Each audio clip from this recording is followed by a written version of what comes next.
Welcome, curious minds. Tonight, we step back in time, to a world where your breath freezes before the church bells ring. The year is around 1250. England is locked in the grip of a medieval winter, and survival is measured one sunrise at a time. You stand outside a half-collapsed wattle hut on the edge of a muddy village green. Frost coats the straw, the ox breathes clouds into the still air, and every sound, the crack of ice, the creak of wood, feels ancient. The cold isn't just a season here, it's a force. It rules the rhythm of life, the hunger in your stomach, and the prayers whispered into the night. This is not the world of kings and knights. This is the real Middle Ages where warmth was hope and hope was survival. You probably will not survive this winter if you do not find a way to keep out the cold. So, before you get comfortable, take a moment to like the video and subscribe, but only if you genuinely enjoy what I do here. Tell me where in the world you are listening from, and what time it is for you right now. Now, dim the lights, let your shoulders loosen, and picture yourself breathing mist into a frozen dawn.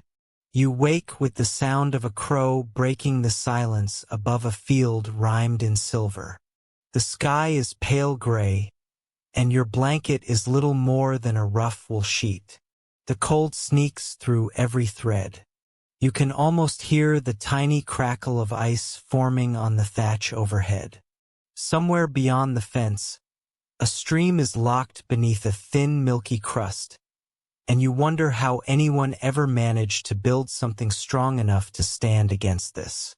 Before the comfort of stone walls and sturdy chimneys, most people in medieval England lived in fragile makeshift shelters. These were homes built more by need than by knowledge. Mud, straw, timber, and luck were your tools.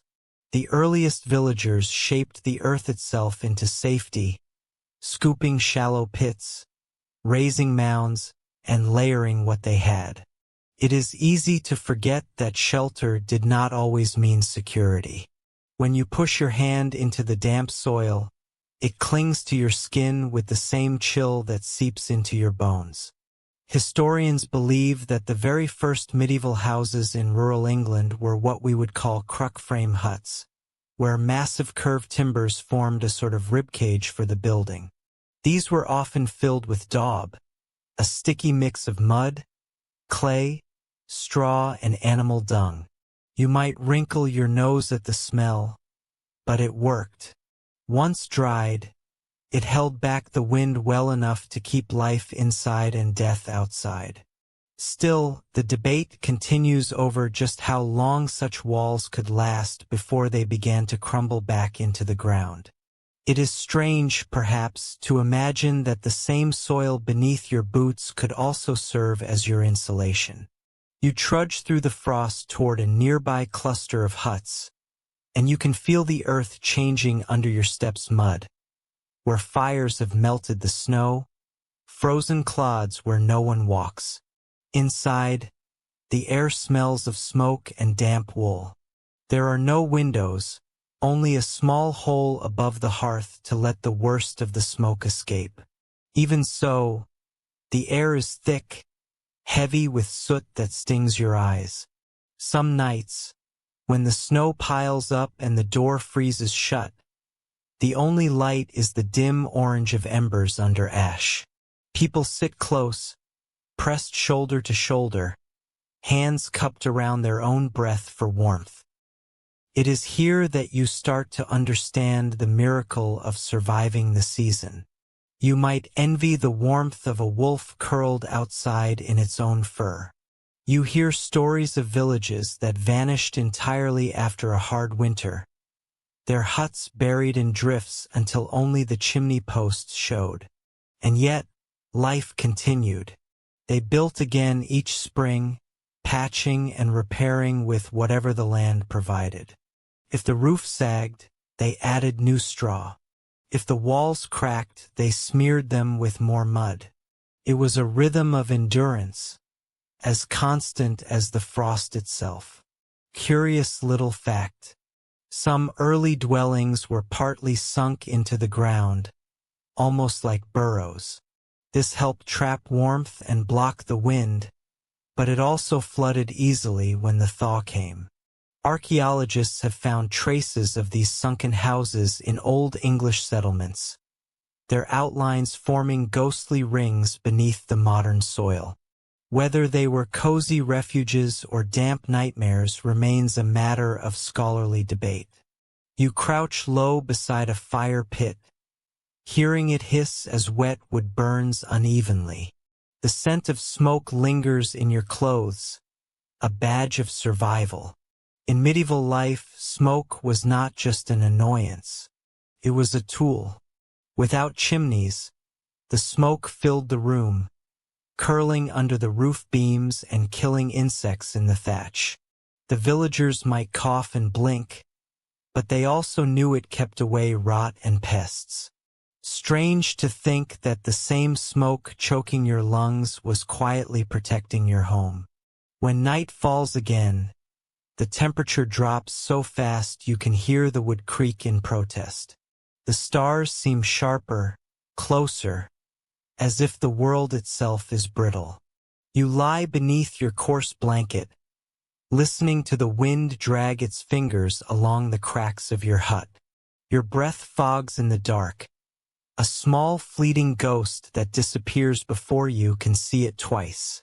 Somewhere in this silence, you sense the beginning of ingenuity, the spark that will over centuries turn huts into cottages, cottages into manors, and simple fires into grand hearths. But for now, you are a villager in a frozen land, surrounded by the smell of earth, smoke, and damp straw. You pull your cloak tighter, waiting for the faintest promise of dawn, knowing that tomorrow you must find better shelter or freeze where you lie. The wind sighs, the smoke shifts, and you drift between waking and sleep, held inside a fragile bubble of warmth carved from the endless cold.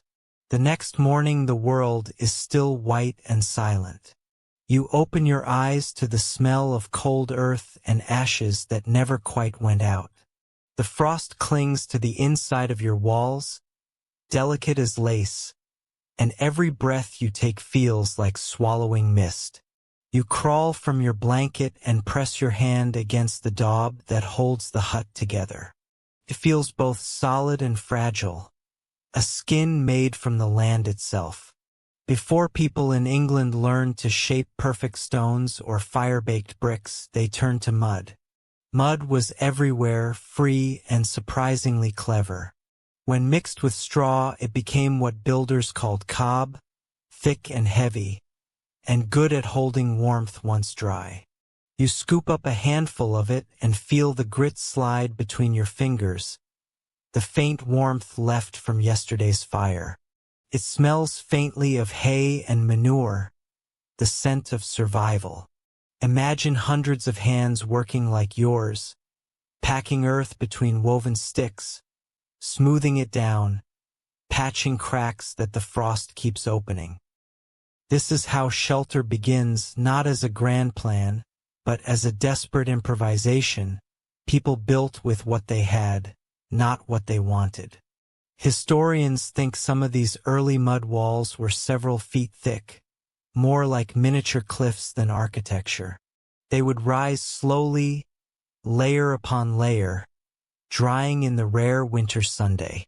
A single cottage might take weeks to harden enough to withstand the weather, so people often camped beside their unfinished homes, feeding the fire that would one day move indoors.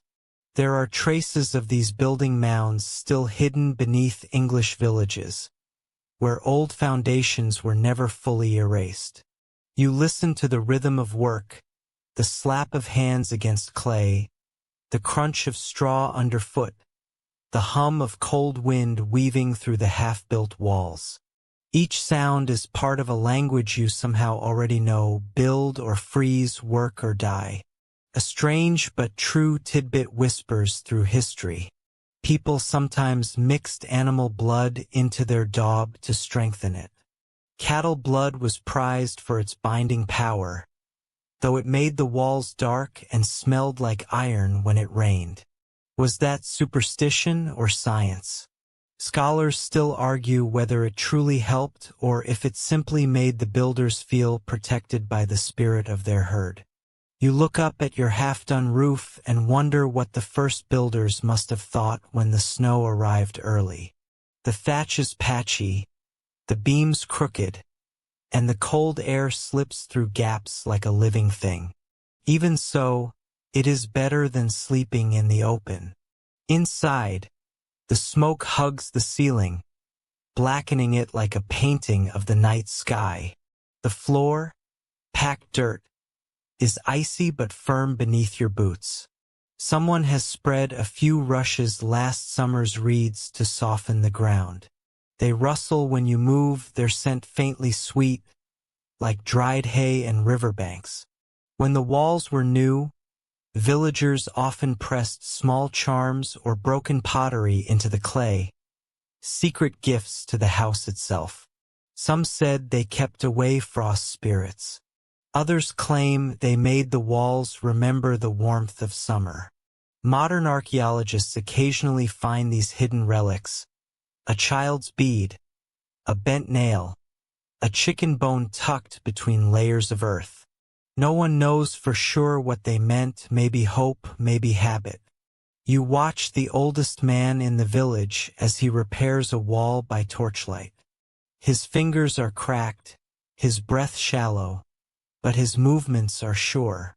He knows the exact color of mud that will dry strongest, the way to twist straw to make it hold firm. He tells you the secret is to build with the seasons. The walls must rise in spring, the roof before harvest, and repairs before winter's second frost. Miss one, and the house will weep water all year. By evening the temperature drops again, and you can see a faint steam rising from the walls. The heat of the day is leaving, the mud releasing its breath back to the air. The wind whistles around the doorframe, and you wedge a scrap of cloth in the gap. You sit by the fire, staring into its heart, watching tiny sparks snap and vanish like thoughts you will never speak aloud. Mud shelters were never meant to last forever. They were meant to serve a generation, maybe two, before melting back into the fields. That was their beauty. A house born from the earth would one day return to it, and yet the people who lived inside them were not temporary.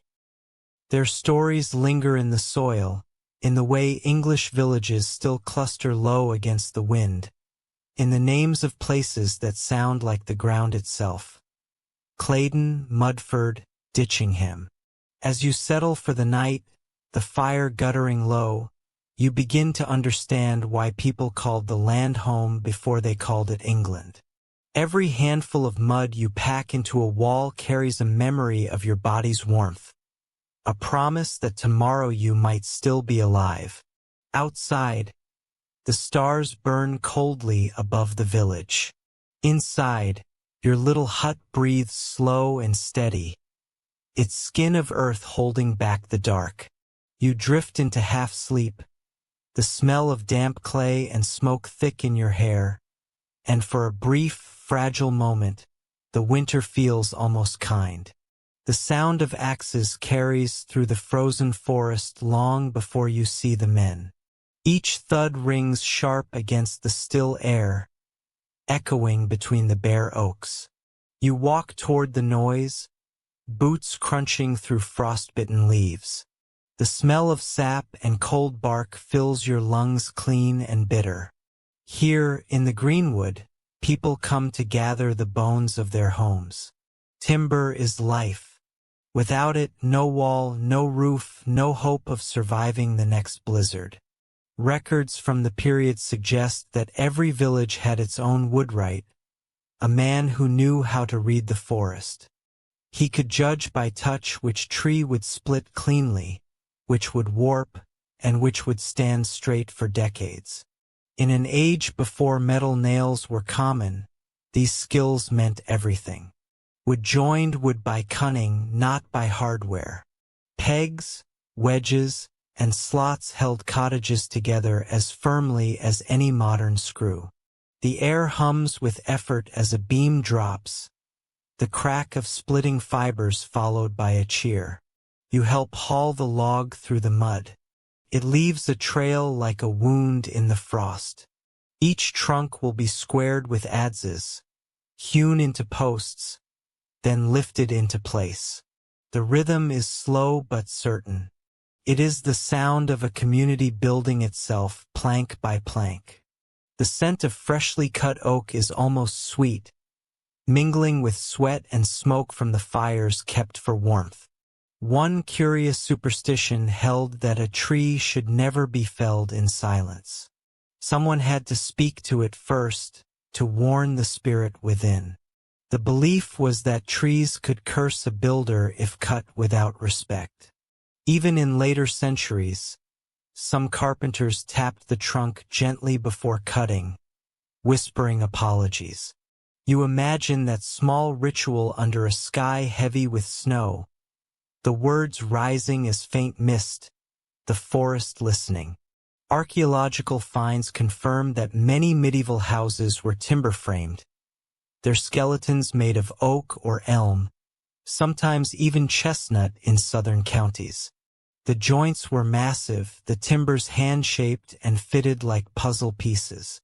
Whole families and neighbors would come together to raise the frame in one day. A feast followed if food allowed, though often the celebration was as thin as the broth in the pot. The smell of roasting onions and wood smoke would have drifted between the trees, reminding everyone that warmth could be earned. Not all wood was freely taken. Forest law, especially in royal lands, was strict. Cutting without permission could mean a fine so high it ruined a family. Some records show peasants sneaking into woods at night, axes muffled in cloth, stealing a single log for a roof beam. The risk was worth it, better a fine than freezing to death. Scholars continue to discuss how much of England's medieval forest truly vanished because of human need. Some argue the landscape was already half cleared by the 12th century. Others think the great deforestation happened later when iron smelting and shipbuilding demanded more fuel. Whatever the truth, you can sense the fear of scarcity in every careful cut of the axe. When you walk among the stumps, you notice something quietly miraculous. Even as trees fall, the forest seems to promise renewal. Tiny shoots push through the snow where branches have broken. Coppicing, an old practice still used in some places, allowed new growth from the same roots. Villagers learned to cut carefully so the wood might return in a few years. It was an early form of sustainability, born not from virtue, but from desperation. By afternoon, the men have stacked their timbers and wiped their faces with rough sleeves. Frost glitters in their beards. You can see your breath joining theirs in small clouds that vanish into the pale light. Someone hums a tune, soft and low, the kind that keeps rhythm more than melody. The tools are heavy, their handles worn smooth from years of use. Every blow feels deliberate, a promise carved in oak. Back in the village, the logs are trimmed and stacked near the half-built huts. Children run between them, pretending to be lords and knights among the beams. The women carry bundles of straw, their skirts stiff with cold. A dog sleeps beside a pile of shavings, its nose tucked under its tail. The air smells of wood resin and damp wool, comforting despite the chill. It is well documented that English builders often reused timbers from older homes. When a family moved or when a storm tore down a cottage, the beams were pulled apart and carried to the next site. You can still find medieval houses today with reused wood, marked by smoke stains from previous fires. Every beam held the memory of another winter survived. As dusk settles, the last load of timber is hauled home by oxen. The cartwheels creak, the animals snort clouds of steam. The path gleams with frozen puddles reflecting the red light of sunset. You feel the weight of the wood on your shoulders, not just its mass but its meaning. Each beam is a future wall, a roof, a line between warmth and death. You stop at the edge of the field and glance back at the forest. It stands dark and endless, both enemy and savior. The cold seeps in again, but your heart feels steadier. The builders have done what humans always do when faced with winter. They have turned the living world into shelter, one tree at a time. You push the door curtain aside and step inside your hut. The fire flickers low, licking at the charred logs. You stretch your hands toward it, feeling the faint warmth travel up your arms. Outside, the wind begins to rise and you imagine the forest groaning softly, reshaping itself in the night. Somewhere in that sound lies the heartbeat of medieval England, a world of timber, frost and the endless will to endure. Snow begins to fall in slow, lazy spirals, softening the sharp edges of the village. You step outside your half-finished shelter and tilt your head upward, letting the flakes dissolve against your skin. They melt faster than you expect, leaving faint traces of chill that vanish in moments. Around you, the roofs sag under the weight of fresh snow, their golden thatch now a pale, uneven white. This is the test every home must face. It is well known among architectural historians that medieval thatching was both art and gamble. Done properly, a thatch roof could last 20 or 30 years. Done poorly, it might collapse under the first heavy rain. You run your hand along a stack of straw waiting by the wall, and it squeaks faintly under your fingers, dry and brittle. Every stalk must be chosen for its length, cut after harvest, bundled tightly, and stored away from damp. When the time comes, the thatcher works like a musician, layering reed upon reed in a rhythm only he understands. The air smells faintly sweet, like hay barns in summer, a strange comfort in the dead of winter. The new roof, tied down with willow cords, glows golden in the gray light. You climb a little ladder and peek beneath the thatch, seeing the maze of twigs and straw ends packed so tightly that not even a mouse could slip through. Yet somehow water always finds its way in. Every storm becomes a test of faith. You might smile at the odd detail that some villagers believed spiders were a sign of good luck in the thatch. Their webs, so they said, helped hold the straw together. Knocking them down could bring rain inside. So when you notice a fat little spider crawling near the eaves, you leave it alone, whispering a quiet thanks as your grandmother once did. Archaeological surveys reveal that roofs were steeper in the north of England than in the south. The reason was simple. Snow and rain needed somewhere to go. A steep roof shed water quickly, keeping the straw drier for longer. In the softer southern climate, roofs were lower and thicker, designed to resist long periods of drizzle. Every thatcher had his secret blend of technique, a pattern of knots, an angle of slope. Few wrote them down. These were crafts passed by memory, by calloused fingers guiding younger ones. The work is dangerous. You picture the thatcher balancing on the ridge in icy wind, his hands red and cracked. He ties each bundle, known as a yelm, with precision, striking it with a flat paddle to make it sit flush. The sound is rhythmic, almost musical, echoing across the empty fields. Below, someone stirs a pot of thin stew, and the smell of smoke drifts up to meet him. In church records, there are mentions of fires that began in the thatch, sometimes from a single spark carried by the wind. Whole rows of cottages could vanish overnight. Some parishes even banned open chimneys near thatched roofs for fear of disaster. Builders experimented with clay tiles along the ridge, hoping to slow a fire's spread. But in most villages, straw remained the only option. It was cheap, warm, and forgiving. The villagers trusted it, even when it betrayed them. Researchers continue to question how such fragile materials could survive centuries of weather. The answer lies partly in maintenance.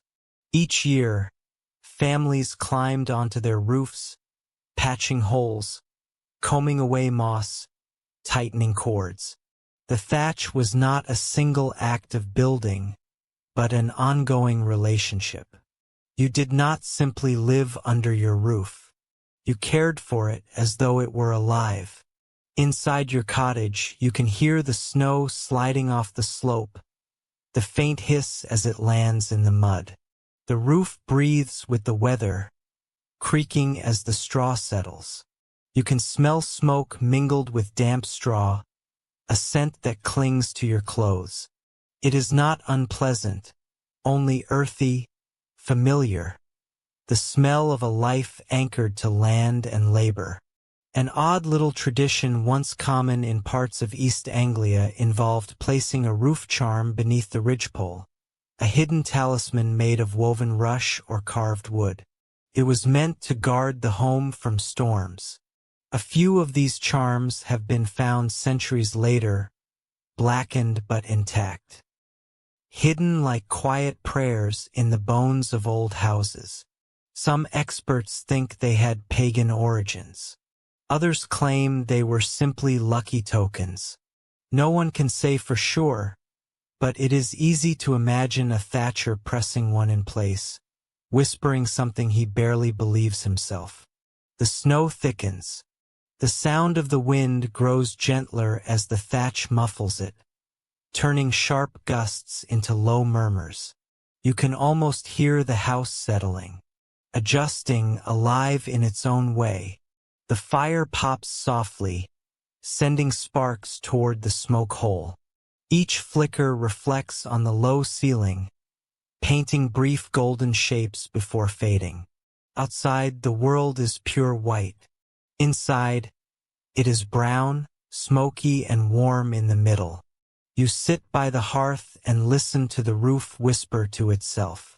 The air is thick, heavy with steam from the cooking pot. Someone laughs quietly, a tired sound that feels brave against the dark. You realize that survival is not only about strength but about rhythm, the slow, patient repair that never ends. When you finally close your eyes, you imagine the snow melting by morning, dripping through the straw in slow drops that will dry by noon. You picture the spider weaving again, tiny legs dancing in the smoky air. Life goes on, held together by thread, straw, and stubborn faith, and somewhere high above, the thatch continues to breathe. The morning arrives dim and smoky.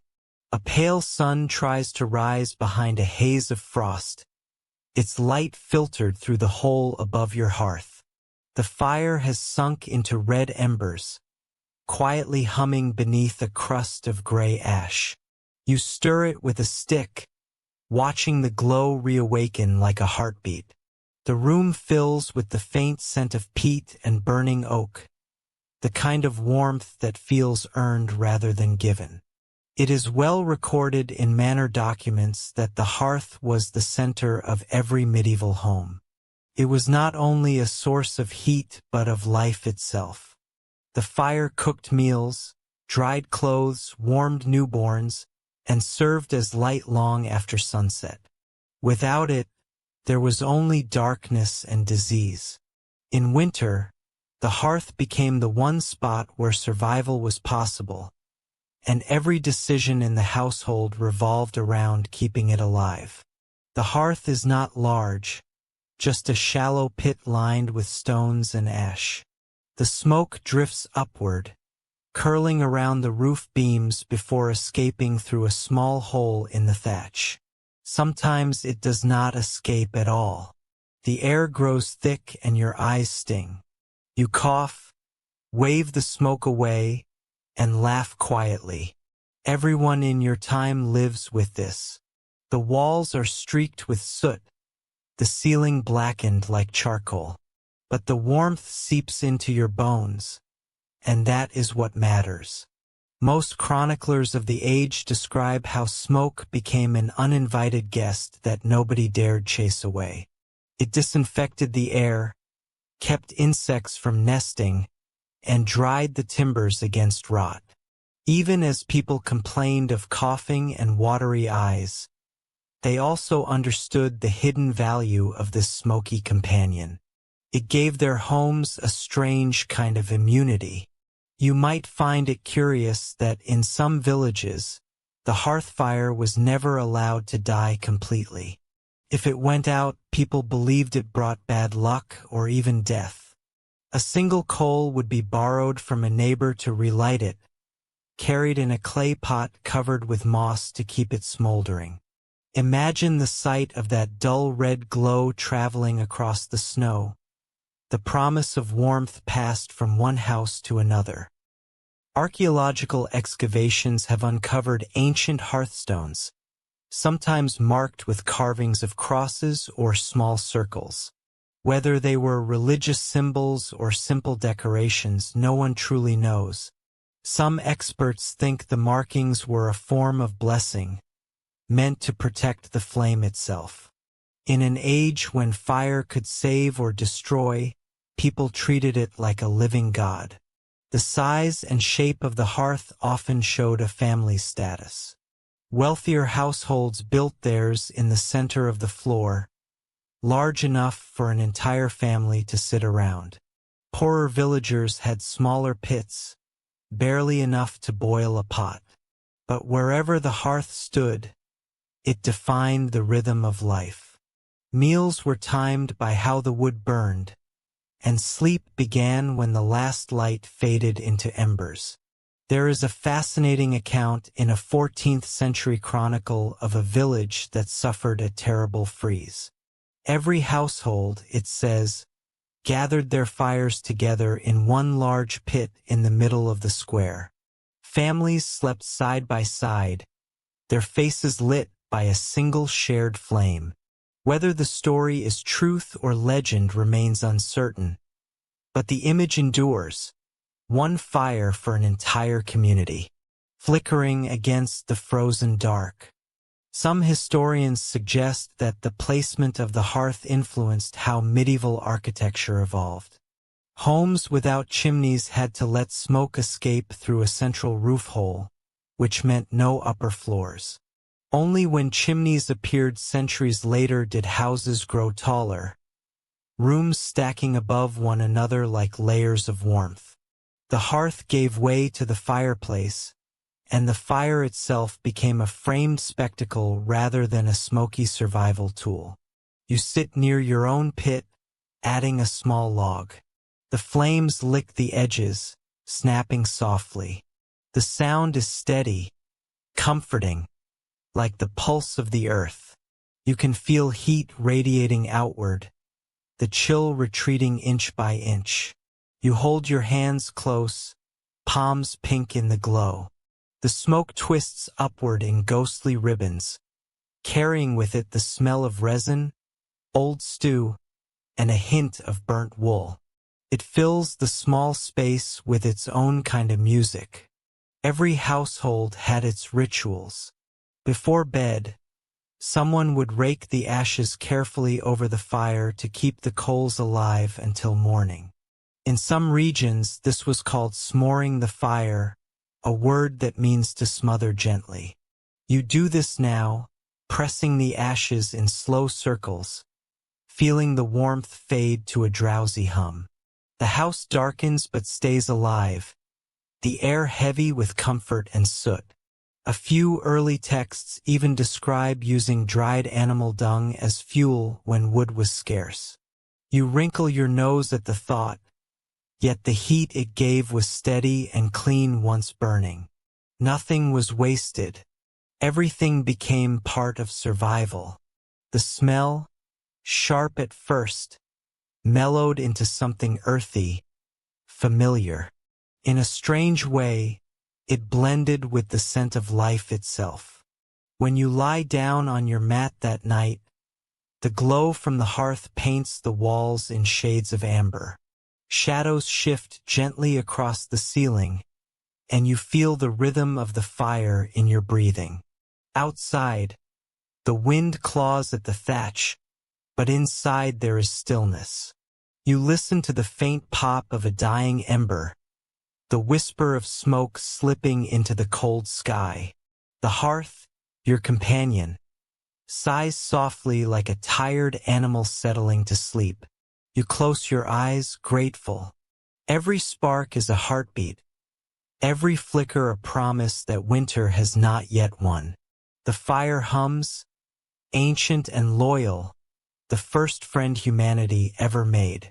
The cold creeps through the cracks again before dawn.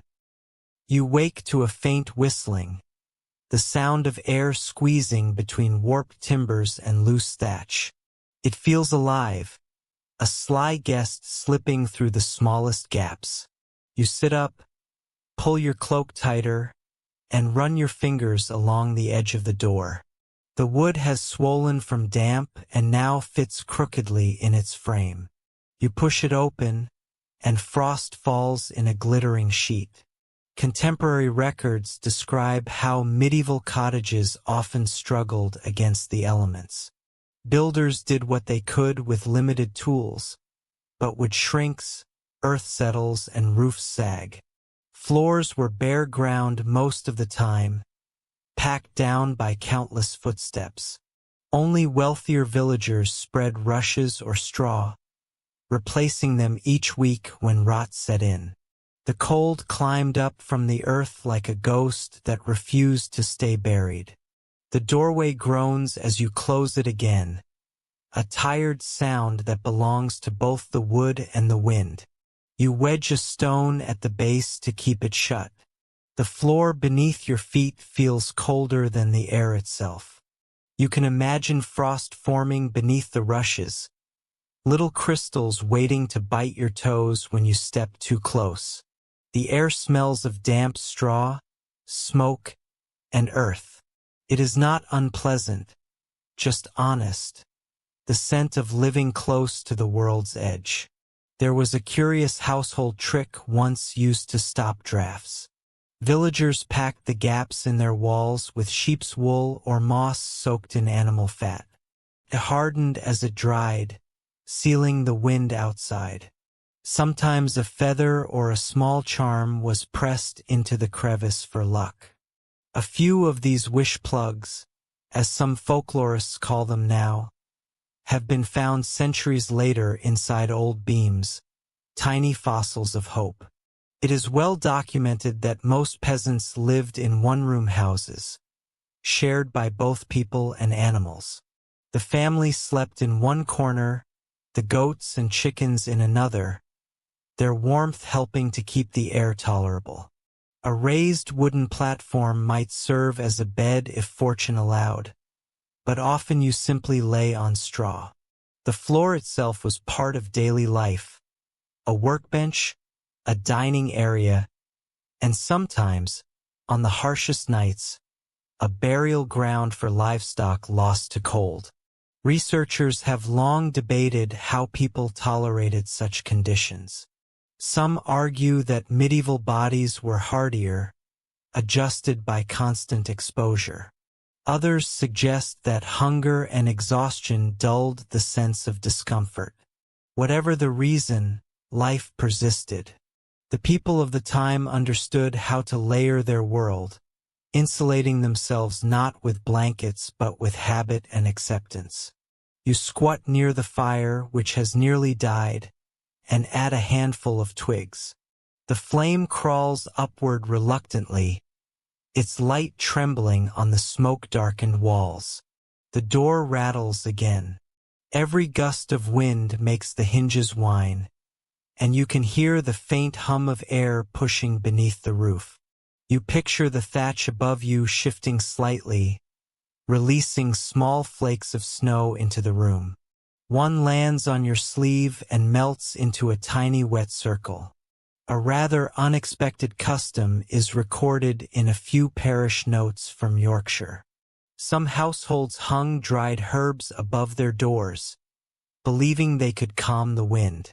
Rosemary, mint, or sometimes garlic, braided into a rope. It likely did nothing to stop the draft, but it made the room smell cleaner and added a touch of life to the gray winter air. You can imagine the scent mingling with the smoke, a fragile sweetness against the bitterness of the cold.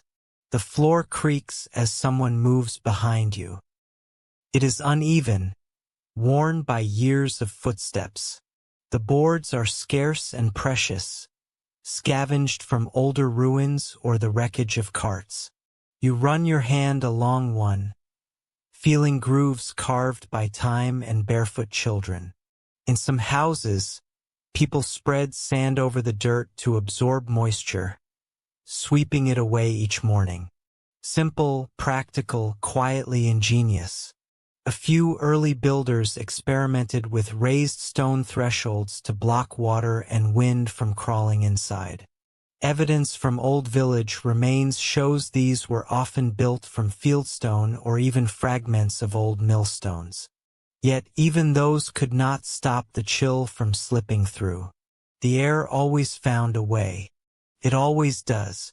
When you step outside, the wind tugs at your cloak, sharp as knives. The sun struggles through clouds, painting the snow in dull silver. You look at the cottages around you and realize that every wall leans a little. Every door warps differently. Every roof dips underweight. Yet all of them still stand. They endure through repair, through habit, through quiet stubbornness. Inside again, you sit by the hearth and study the small details that make the house alive. The soot marks rising above the door like smoke ghosts. The faint damp on the floor where snow melted in. The drafts tracing your skin like invisible fingers. You tuck your blanket closer and smile at the thought that this, somehow, is enough. Life in these walls was not comfortable, but it was shared. The family huddled close together, laughter and whispers echoing softly under the thatch. The floor might be cold, but the sound of familiar voices warmed the space in ways no fire ever could. You lie back on your straw mat, watching the smoke drift toward the tiny roof hole. The last light of day fades into the embers, and for a moment you can almost believe that the cold has grown gentler, simply because you have learned to live with it. The wind has quieted and the morning air feels heavy, thick with the scent of stone dust and smoke. You step outside to where the manor rises at the edge of the village, its pale walls catching what little light the winter sun offers. Compared to the sagging cottages, it looks eternal, as if it was carved directly from the bones of the earth. You draw closer and run your hand along the wall. The stone is cold, slick with condensation, and rough enough to scrape your fingertips. It feels alive, as if breathing differently from the timber houses behind you. It is well established that stone manors began to appear in greater numbers after the Norman conquest. The lords who owned them wanted permanence, a display of strength and wealth.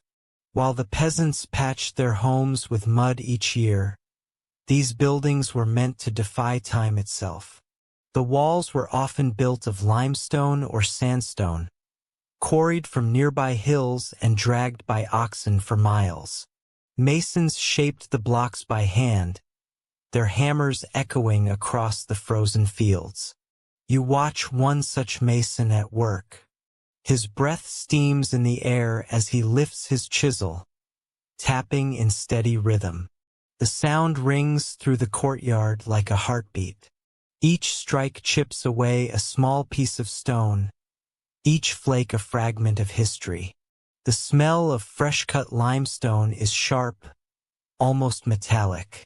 The mason pauses to warm his hands near a brazier, the orange glow reflecting off the half-finished wall. One unusual fact often overlooked is that builders mixed animal hair into the lime plaster to make it stronger. The tiny fibers helped bind the mixture, preventing cracks as the walls dried. It was an early kind of reinforcement, discovered long before anyone understood chemistry. If you press your nose close enough, you can still catch a faint animal scent trapped in the old plaster centuries later. Archaeological evidence shows that these stone walls could be several feet thick. Inside, the cold never truly left. The same walls that kept enemies out also trapped damp and chill. The rooms smelled of wet stone and candle smoke, and the air clung to you like a damp cloak. The nobles wrapped themselves in layers of fur, yet even they shivered through the long nights. The fireplaces, still new inventions in many houses, roared but never reached the far corners. The sound of crackling fire filled the hall, but the warmth died before it touched the walls. Some experts believe that the grand halls of these manors were designed less for comfort and more for spectacle. The high ceilings, though beautiful, made heating almost impossible. Fires were built so large they smoked the rafters black, and still the guests sat close together, hands extended, hoping for a little heat. You can picture it now. The flicker of torches, the glint of cups, the slow rhythm of cold breath in the air. You notice the smell of mortar, chalky and dry. Each stone bears marks from the mason's chisel, little symbols that identified who cut it. Some were crosses, others initials or tiny shapes. Payment was often made by counting these marks, proof of a day's work. Imagine running your fingers over them centuries later, still faintly visible beneath the dust. Every symbol is a whisper from the hands that built this place. An interesting curiosity from manor records tells of rooms lined with painted cloths to disguise the damp. Before wall tapestries became fashionable, people used painted linen scenes of saints or hunting parties. They served as decoration and insulation at once. Over time the colors faded, but the fabric softened the echo of stone and gave the illusion of warmth. Historians continue to debate whether these early stone halls were genuinely symbols of comfort or just monuments to pride. Some argue that they offered real safety in harsh winters, their thick walls sheltering against storms. Others claim they were cold prisons for their owners, beautiful but breathless. Whatever the truth, the manors stood like frozen hearts in the landscape, glowing faintly with firelight while the fields slept beneath snow. You walk through an archway into the great hall. The sound changes instantly, softer and deeper. Your footsteps echo on flagstones polished by centuries of use. The light from the hearth shimmers on the walls, leaving streaks of gold across the gray stone. Above, beams disappear into darkness, coated in smoke. The air tastes faintly of salt and iron, the residue of years of burning peat. A servant passes, carrying a bucket of ash to scatter on icy paths. The motion stirs dust that glitters in the low light, like tiny stars. You can almost feel the warmth gathered around the hearth in the center of the room, the slow pulse of life inside a stone shell. In a corner, You spot something unexpected, a bunch of dried herbs hanging from a beam. Even in a lord's hall, superstition lingered.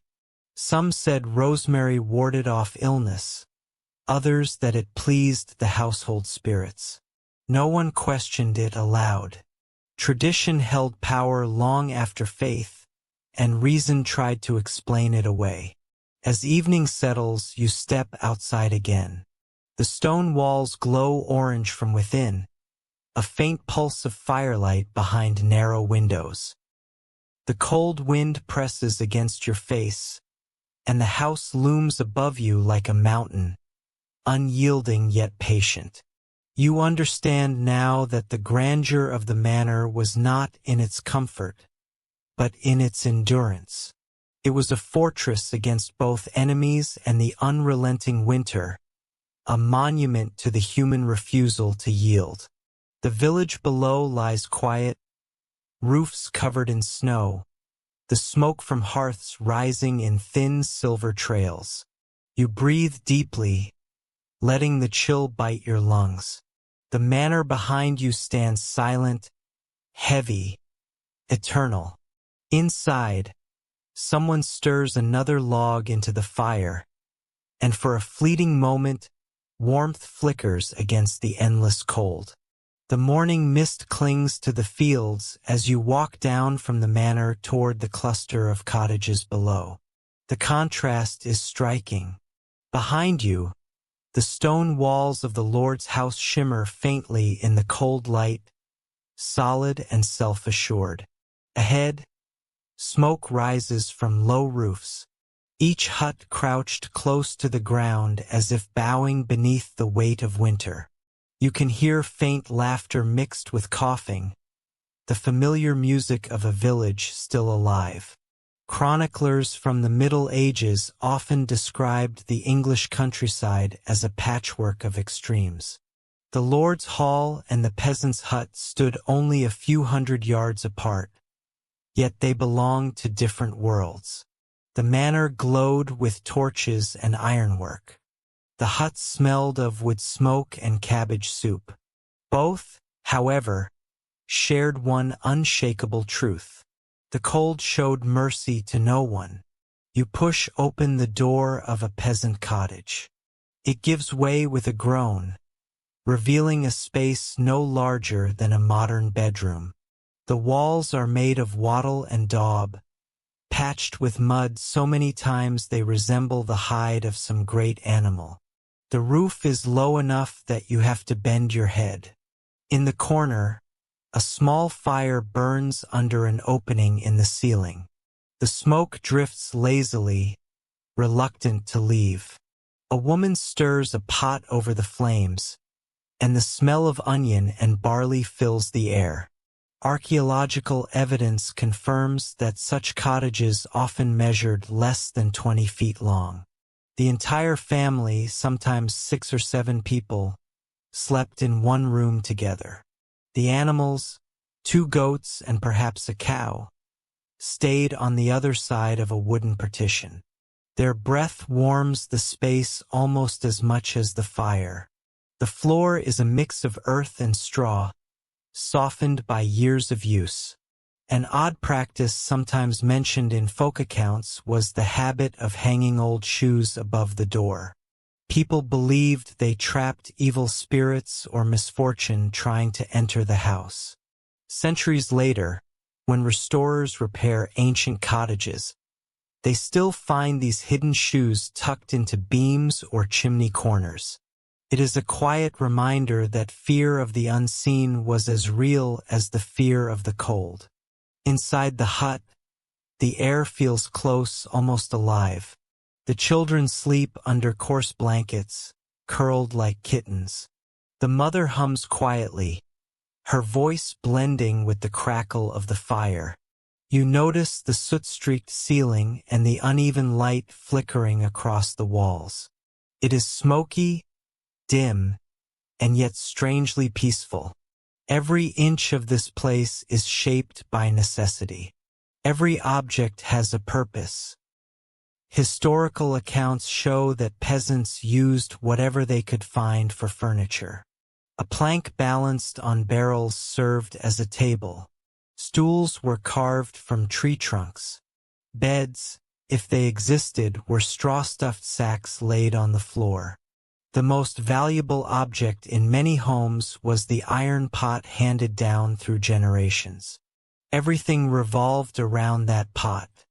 Cooked the meal, heated water for washing, and even held broth for the sick. Some experts still question whether the divide between noble and peasant life was as wide as it appears in records. While the materials differed, the daily struggle against cold and hunger was universal. Even in manors, people slept fully dressed. Even kings complained about freezing halls. The peasant hut, though poor, was sometimes warmer because its small size held heat better than any grand chamber. Comfort, it seems, was relative. You crouch near the fire, feeling the heat lick your hands. The smoke prickles your eyes, and the scent of stew makes your stomach ache. The woman smiles faintly as she stirs, the wooden spoon moving in slow circles. Steam curls upward, glowing in the orange light. Behind her, the goat shifts and snorts softly, stamping its hooves on the straw. Life here is intimate, tangled, and practical. In the manor, meals are served on polished platters beneath carved beams.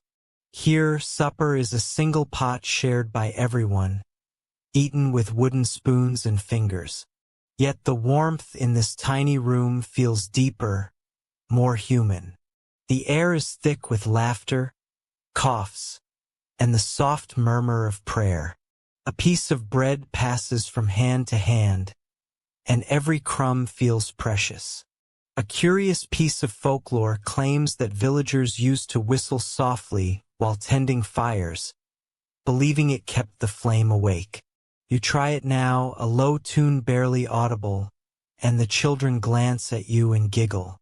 The sound mixes with the popping of wood and the sighing of the wind outside. The hut, small as it is, becomes a world of its own. When you step outside again, the air cuts like glass. The manor stands on its hill, silent and proud, while the cottages cluster together like animals huddling for warmth. Both kinds of homes share the same horizon of smoke and frost. You begin to see that survival was not about class or comfort, but about proximity to heat, food, and each other. The sky darkens. Snow begins to fall again, light as ash. You watch it settle on the roofs, the same white shroud covering the noble's hall and the peasant's hut alike. For a brief moment, every home in the valley looks equal under the cold. Inside, fires flicker behind shuttered windows, small human hearts beating against the endless winter. The cold wind carries a faint smell of wet earth as you kneel beside a half-built wall. The structure looks fragile at first glance, a pattern of sticks and mud that seems too delicate to survive the season. Yet there is an undeniable grace in its design, a harmony between human need and nature's resources. You run your hand over the surface and feel the texture of woven hazel rods beneath the layer of daub, a rough, living skin that has held countless winters at bay. Archaeological discoveries show that wattle and daub was one of the most widespread building techniques in medieval England. It required no sawmills or stone quarries, only patience and knowledge of the local land. The walls were made by weaving flexible branches through upright stakes, creating a lattice that looked almost like fabric. Then a paste of clay, straw, animal dung and water was pressed into the weave, filling the gaps. Once dry, the surface hardened into something surprisingly strong. You can hear the faint squeak of willow rods as a young man bends them into shape. The rhythm of the work is gentle. Weave press, smooth, pause. The smell of clay mingles with the faint sweetness of straw. A woman follows behind him, pressing the daub into place with her hands, her fingers coated in brown paste. The air is cold, but the work keeps them warm. Every movement carries a quiet urgency. The wall must dry before nightfall, or frost will crack it by morning. It is often mentioned in old guild records that this method lasted for centuries, not because it was easy, but because it was efficient. A good wattle wall could be repaired endlessly. When cracks appeared, they were simply filled again. Whole generations lived and died within walls that were remade each winter, breathing with the rhythm of the seasons. A peculiar detail found in rural folklore suggests that some builders mixed egg whites or even ale into their daub, claiming it made the walls smoother and stronger. Whether it worked or not is uncertain, but the image of villagers pouring precious ale into mud for the sake of warmth says much about their priorities. The mixture of necessity and superstition, craft and faith define the architecture of survival. Evidence from several excavations near ancient settlements confirms that the outer surfaces of such walls were often whitewashed with lime. The bright coating reflected light, making the small interiors seem larger and cleaner. It also killed mold and pests. You can picture it now, the sunlight catching the pale walls, the glow turning the humblest hut into something almost holy. Some researchers still argue about how these structures withstood centuries of rain and snow. The prevailing theory is that their flexibility saved them. Instead of resisting the wind, they bent with it, swaying slightly like trees. The same principle that allowed branches to survive storms allowed homes to endure winters. They were imperfect but alive, part of the same living landscape that fed and sheltered those who built them. As you touch the wall again, small flakes of dry clay crumble beneath your fingers, revealing the woven rods beneath. You trace their pattern, each curve and twist carefully planned. The hazel is smooth and cool to the touch. It smells faintly green even now, like memory of summer. You imagine cutting those rods yourself, stripping the bark, bending them over your knee while snowflakes fall on your shoulders. The village hums softly with activity. Someone carries a basket of straw for mixing. Children gather lumps of frozen mud to thaw by the fire. A dog noses at the pile of dung, tail wagging. The sound of laughter and labor mingle with the wind. The scene is so ordinary that you almost forget the danger of the season. Yet each handful of mud, each woven branch, is a small act of defiance against the cold. One unusual discovery from the corner of a long-abandoned cottage revealed handprints pressed into the daub, likely from children who had helped their parents build. The prints were perfectly preserved for hundreds of years. They speak more loudly than any text or chronicle. The intimacy of touch, the human need to leave a trace behind, even in mud. As the day fades, the newly built wall glows in the last light of sunset. The daub has darkened, still wet but firm. The woven lines beneath catch the light like threads of gold. A faint steam rises where the moisture meets the chill air. You step back and admire it, not for beauty but for resilience. The family working beside you begins to gather their tools. They wash their hands in a bucket of icy water, laugh at the streaks of mud on each other's faces, and share a crust of bread. The wall stands behind them, humble and strong. It will not last forever, but it will last long enough. And in a world of endless winters, that is all anyone ever asked for. You watch the last smear of light fade from the horizon. The village grows quiet except for the soft murmur of fires starting up for the night. The wind slides along the new wall but cannot get in. You smile, step closer to the warmth, and realize that for all its fragility, this wall is alive in a way that stone never could be. It bends, it breathes, it endures. Rain begins to fall before sunrise, the kind that whispers instead of crashes. You wake to the sound of it sliding across the thatch, tapping against the daub walls like gentle fingertips. The air is soft and cold, filled with the smell of wet straw and smoke. Somewhere outside, a rooster protests against the weather, his voice muffled by the mist. You pull your cloak tighter and glance upward. The roof groans under the weight of the water, then suddenly releases it, sending a stream rushing down the slope. Historical building accounts reveal that medieval English roofs were marvels of practical design. The steep gables you see today in old cottages were not made for beauty alone. They were shaped to let snow and rain slide away quickly, protecting the fragile thatch beneath. A shallower roof would have drowned under a heavy storm, but a sharp angle turned the rain into motion, a kind of natural defense against decay. You step outside and feel the splash of cold droplets on your face.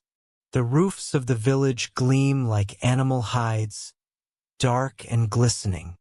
Each one sheds water differently depending on how it was built and how well it has been maintained.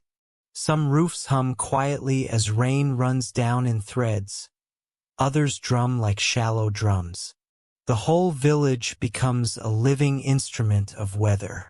One curious observation found in old carpenters' notes is that roof builders often worked according to local superstition.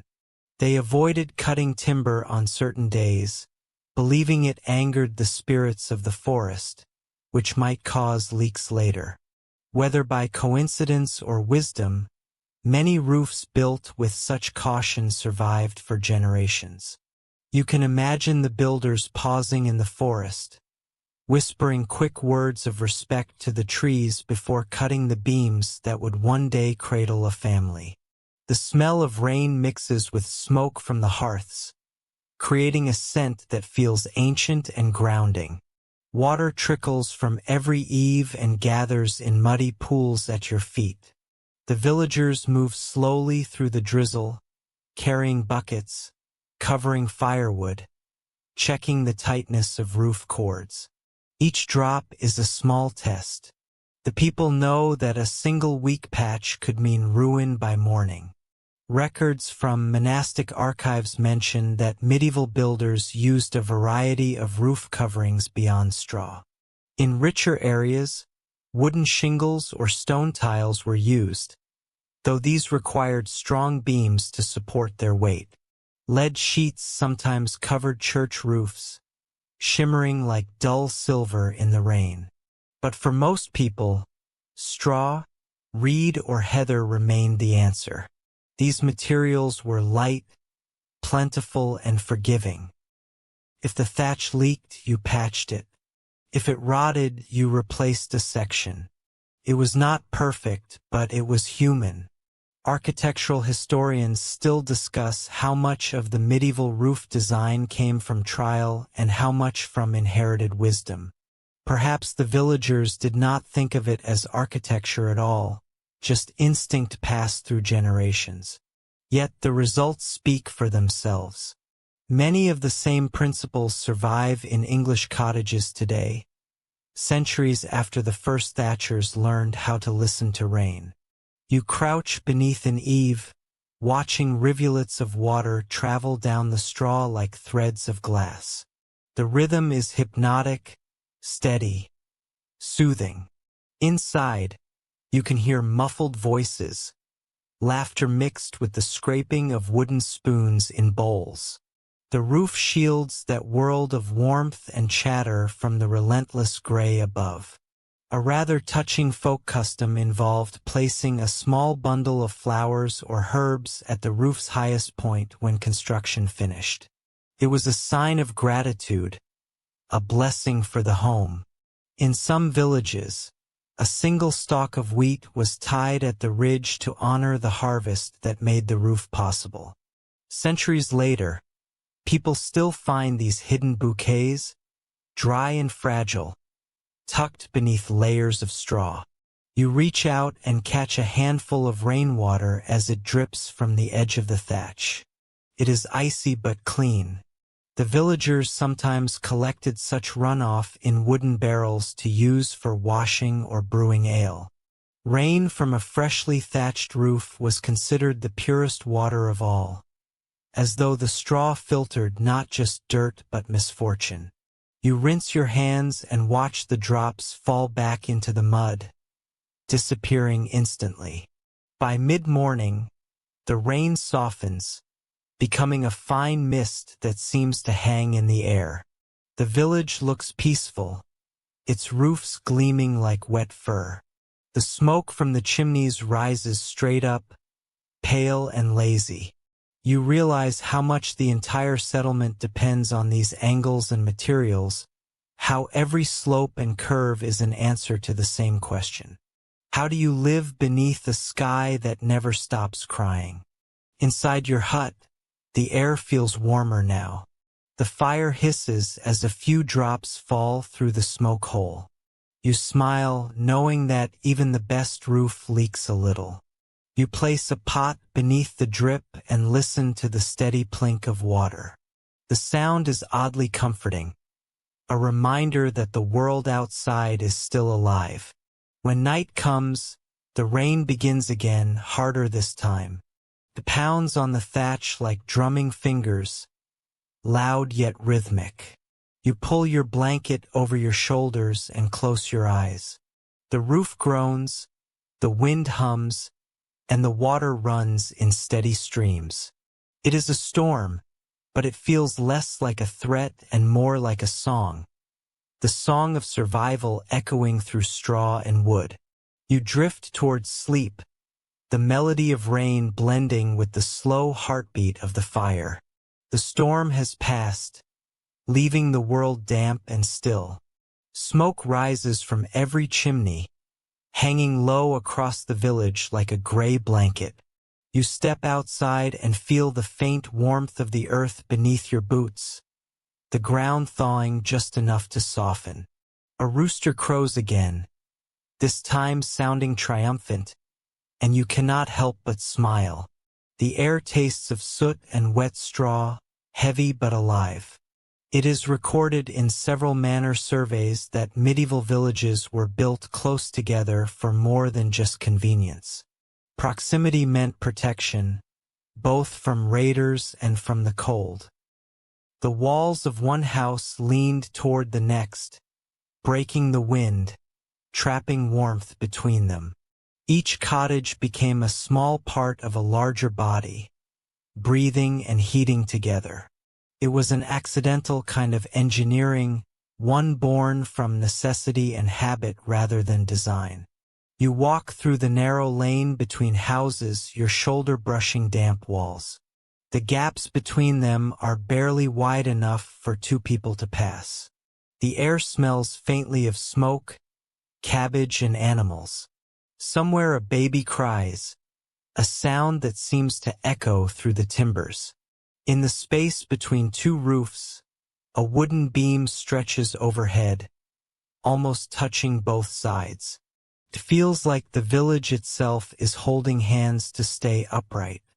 One delightful but odd detail noted in local parish writings describes how villagers sometimes shared walls with their neighbors. A single timber frame might form the boundary for two homes, saving wood and time. The result was a strange intimacy. When someone coughed or laughed next door, you heard it clearly. Privacy was a luxury no one had. Warmth, however, was shared by all. Archaeological excavations of medieval settlements reveal that homes often faced inward toward a central green or shared space. Fires burned there during winter, tended by watchmen or by anyone who could not sleep. The glow of these fires reflected off the walls of the surrounding cottages, turning the village square into a great communal hearth. People gathered to share news, patch tools, and trade small favors.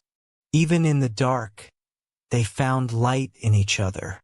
Scholars continue to discuss how much this closeness shaped the spirit of English rural life. Some say it fostered cooperation and resilience, while others argue it bred tension and gossip. Both are probably true. When everyone lives within a few paces of everyone else, kindness and conflict grow from the same soil. Yet in winter, arguments soften under the weight of shared survival. You pause in front of an old woman's cottage. The door hangs open just a little, and the smell of baking bread drifts out. Inside, she waves you closer, her hands dusted with flour. A small oven, little more than a clay dome, sits near the fire. Bread bakes inside, the crust crackling faintly. She offers you a piece when it is ready, steaming and fragrant. The taste is simple and sweet.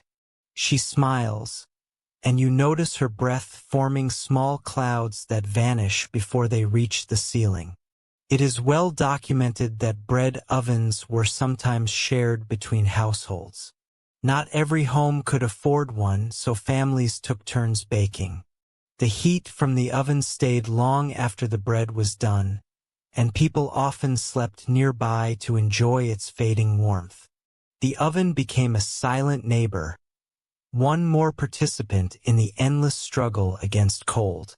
A curious custom from some regions involved covering doors and windows with woven mats or animal hides during the coldest nights.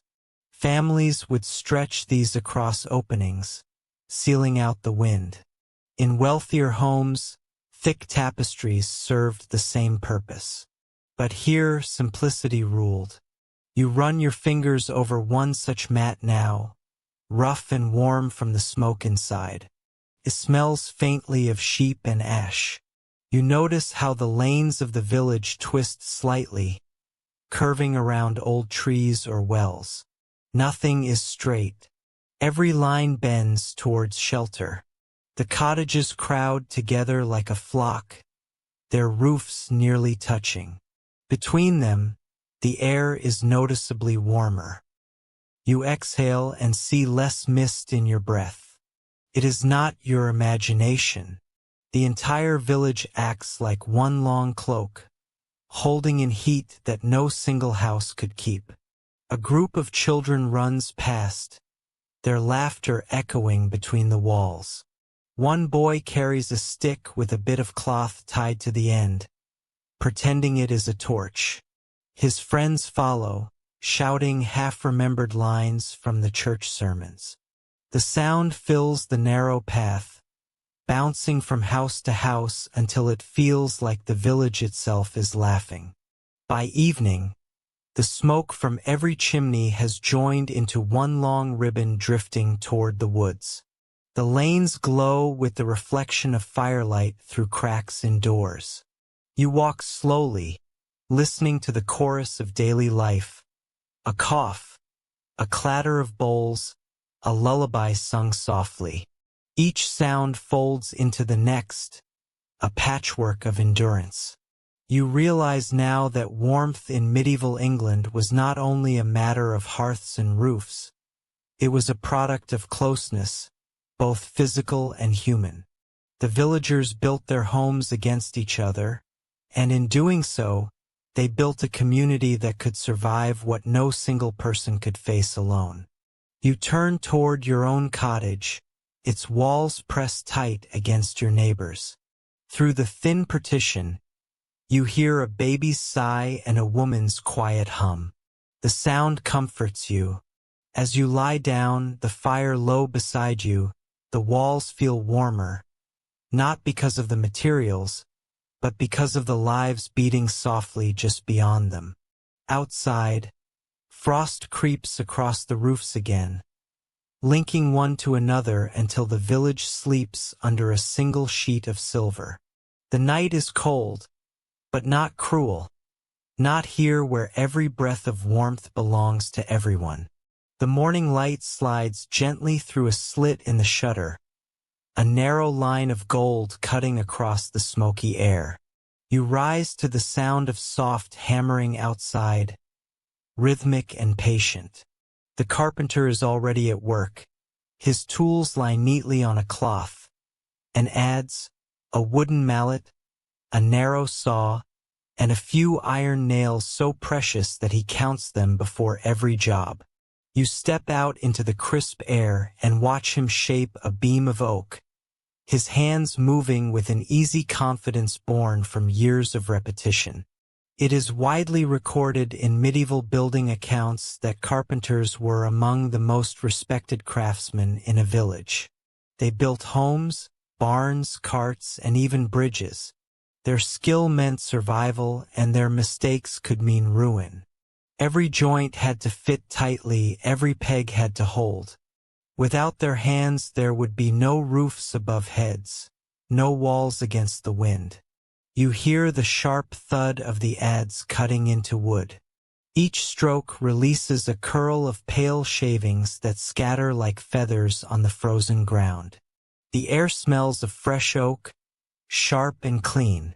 The carpenter hums a tune under his breath, keeping rhythm with his work. You can see the lines of concentration on his face, his breath misting as he leans close to the timber, inspecting his mark. An intriguing detail preserved in some trade guild writings mentions that carpenters often added small carvings inside beams, unseen by anyone but their peers. These tiny designs, sometimes faces or animals, were their signatures, a way of leaving something personal in the structure. Centuries later, restorers find them hidden inside walls and rafters, silent greetings from craftsmen long gone. Archaeological studies confirm that the great wooden frames of medieval houses were raised piece by piece using mortise and tenon joints held with wooden pegs. No iron nails were needed for most of the structure. This made the buildings flexible enough to withstand shifting earth and high winds. The technique demanded absolute precision. Too tight a fit and the timber would crack. Too loose and the wall would buckle. You can almost feel the balance in every blow of the mallet. Some researchers still debate whether the shapes of medieval frames were guided more by tradition or by mathematics. The carpenter's eye, trained by decades of experience, may have substituted for geometry. Yet when you look at the neat triangle of beams rising before you, it feels as perfect as any scholar's drawing. The beauty lies not in symmetry but in the certainty that it will stand. You kneel beside the carpenter as he drills a hole with a bow drill, the soft whine of the tool blending with the rustle of leaves overhead. He works slowly, never rushing. He pauses often to wipe his brow or to test the fit of a peg. His fingers are rough, cracked, and steady. You realize that he builds more than wood. He builds the rhythm of the village, one beam at a time. A curious old superstition, followed by some builders involved placing a coin or a charm under the first beam of a house. It was meant to bring luck and protect the structure from rot. The coin was usually a small silver penny, though in poorer homes a carved stone or dried flower might serve instead. Whether as faith or habit, the practice shows how building and belief were never far apart. The carpenter straightens and looks at his work, eyes narrowed against the light. The beam stands ready, smooth and pale, marked with faint black lines where the next cuts will go. Around him, the sound of other work fills the air, the crackle of fires, the creak of carts, the chatter of villagers hauling materials.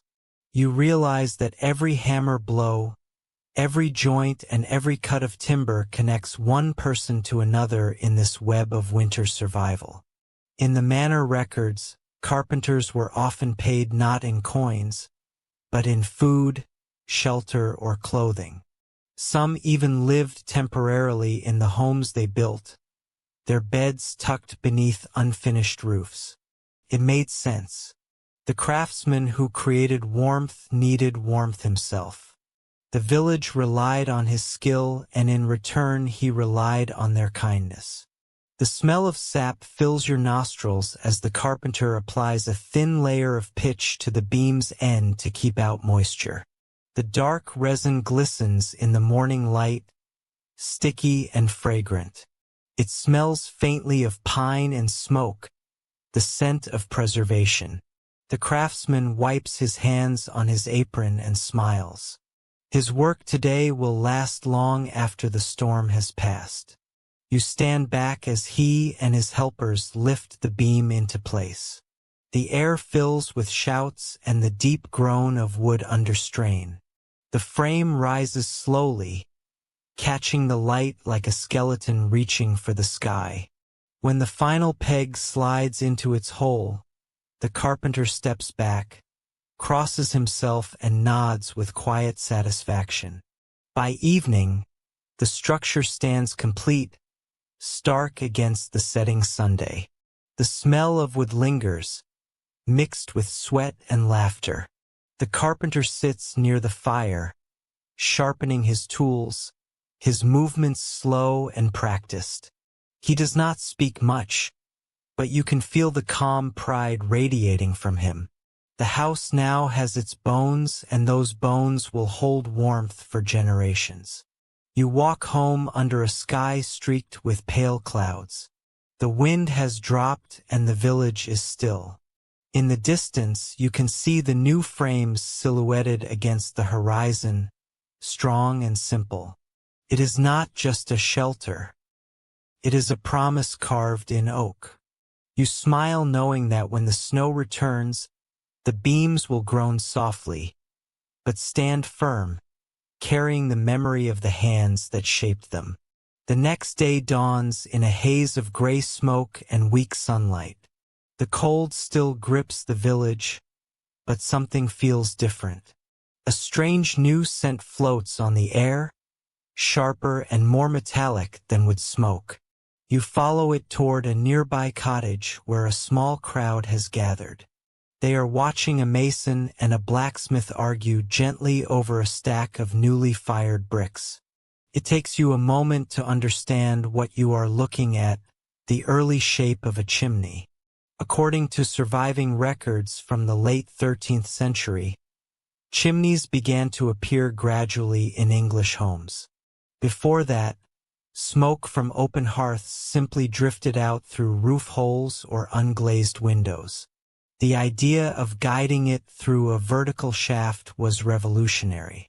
It changed not just the architecture of homes, but also how people lived inside them. For the first time, families could build fires against walls rather than in the middle of the floor. That meant smaller rooms, warmer spaces, and cleaner air.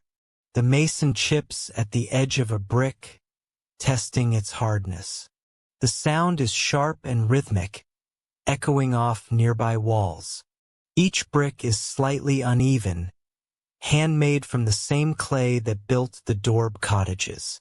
The color is a deep, earthy red, still faintly warm from the kiln. The smell of iron from the blacksmith's tools mingles with the tang of wet mortar.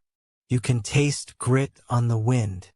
A curious note in one old guild ledger mentions that the first chimneys were considered a luxury, a sign of modernity and status.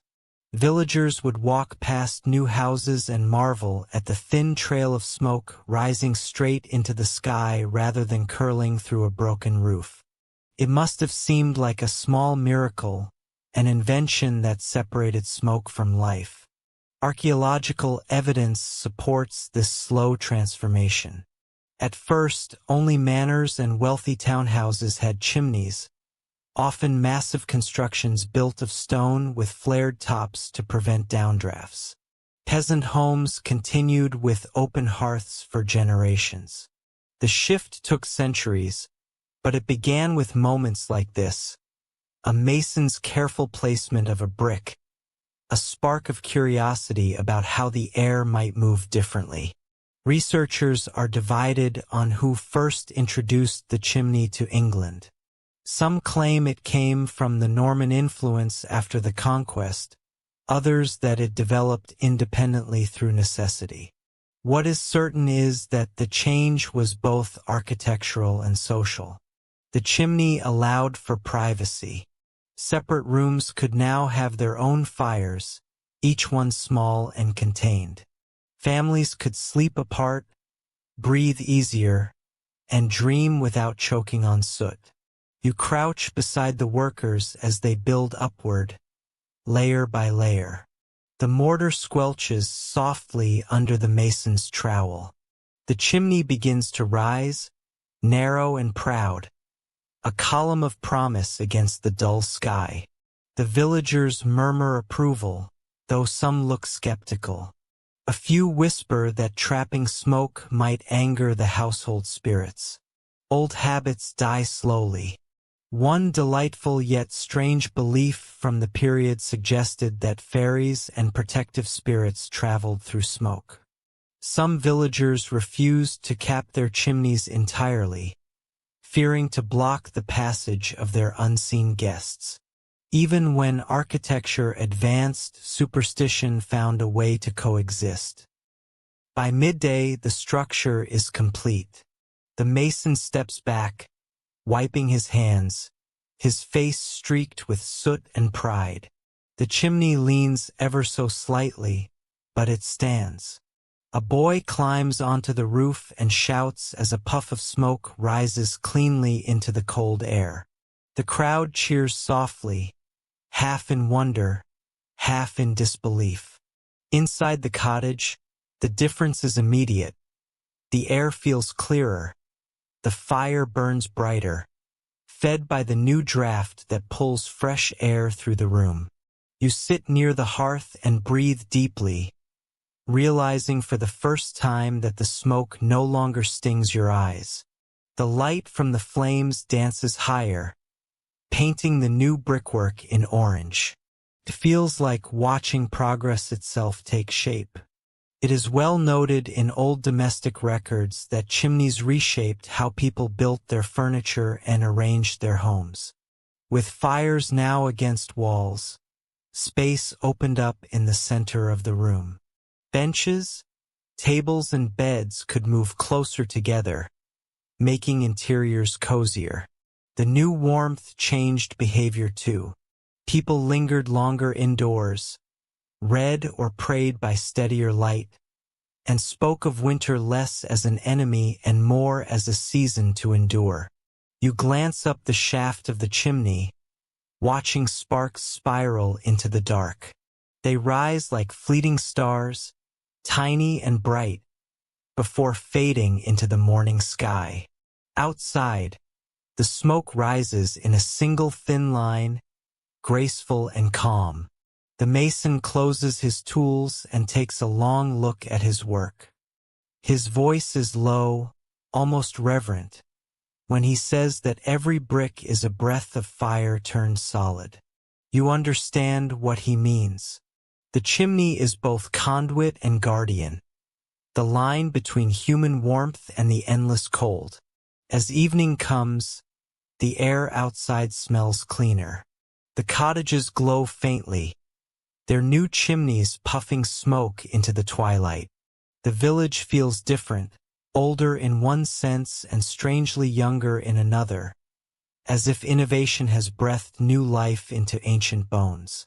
You walk home beneath this new skyline, where slender plumes mark every hearth that has learned to reach upward. Inside your own hut, you sit by the same humble fire, now imagining what it might feel like to have that clean column of air carrying the smoke away. For now, you breathe through the haze and listen to the faint hiss of the burning wood. Change, you think, always begins with a single spark. The snow has stopped, leaving behind a quiet brightness that hurts your eyes at first. The village glistens, every roof dusted with light. You notice the faint sparkle of frost along the window panes of a nearby cottage. The light catches on something dull and uneven, and you realize the glass is not glass at all. You step closer, curious, and see that the window is made of thin sheets of horn, scraped until translucent. Historical references in manorial inventories confirm that real glass windows were rare in medieval England, reserved for cathedrals, monasteries, and the richest estates. For everyone else, horn was the best substitute. Cow or ox horn was soaked, flattened, and shaved thin until light could pass through. It gave rooms a pale, waxy glow, dim but steady. When you touch it, the surface feels slightly greasy, warm to your fingers even in the cold. Inside, the window filters daylight into soft gold.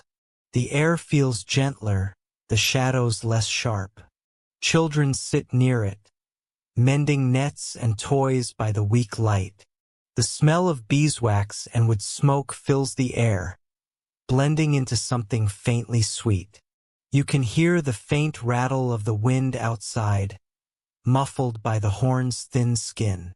It is not perfect, but it turns the cold light of winter into something kind. An unusual little detail found in the notes of a 16th-century craftsman mentions that some people rubbed their horn panes with butter to make them clearer. The result was temporary, but for a few days the world outside looked brighter, as though spring had come early. You can almost imagine the delight of a family seeing color again after weeks of dimness. Archaeological finds confirm that even before horn, parchment or thin linen soaked in oil was used to cover window openings. These materials block drafts while allowing a faint glow to pass through. The smell of oil must have filled every corner, mingling with smoke and food. Such windows could not be opened, so smoke found its way through roof gaps or door cracks. Still, they were treasured.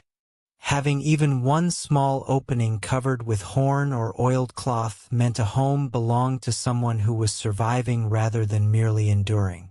Historians still argue about when small glass panes began to appear in rural England. Some claim the early 15th century saw their spread beyond monasteries. Others believe they remained rare until Tudor times. What everyone agrees on is the symbolic weight of windows. To have one meant hope, visibility, connection to the outside world, even in the frozen heart of winter. You sit near the horn pane and watch the light shift as clouds pass overhead. The surface ripples slightly, like frozen water. Beyond it, you can see vague shapes moving in the snow, a figure carrying firewood, a dog trotting behind.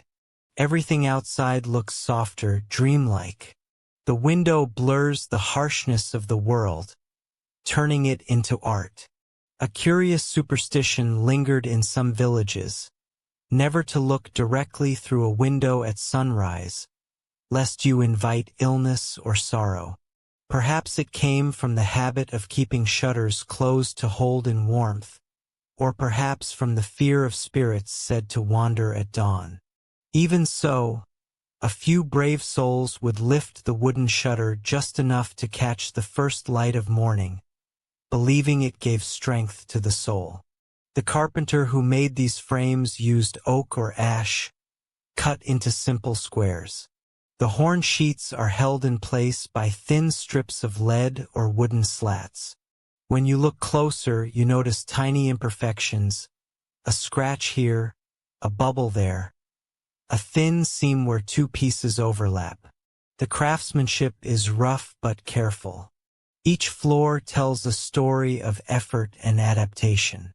Inside, a young girl traces shapes on the horn pane with her fingertip. Her breath fogs the surface and she draws a sun smiling faintly. The image fades almost instantly, but for a moment it glows golden.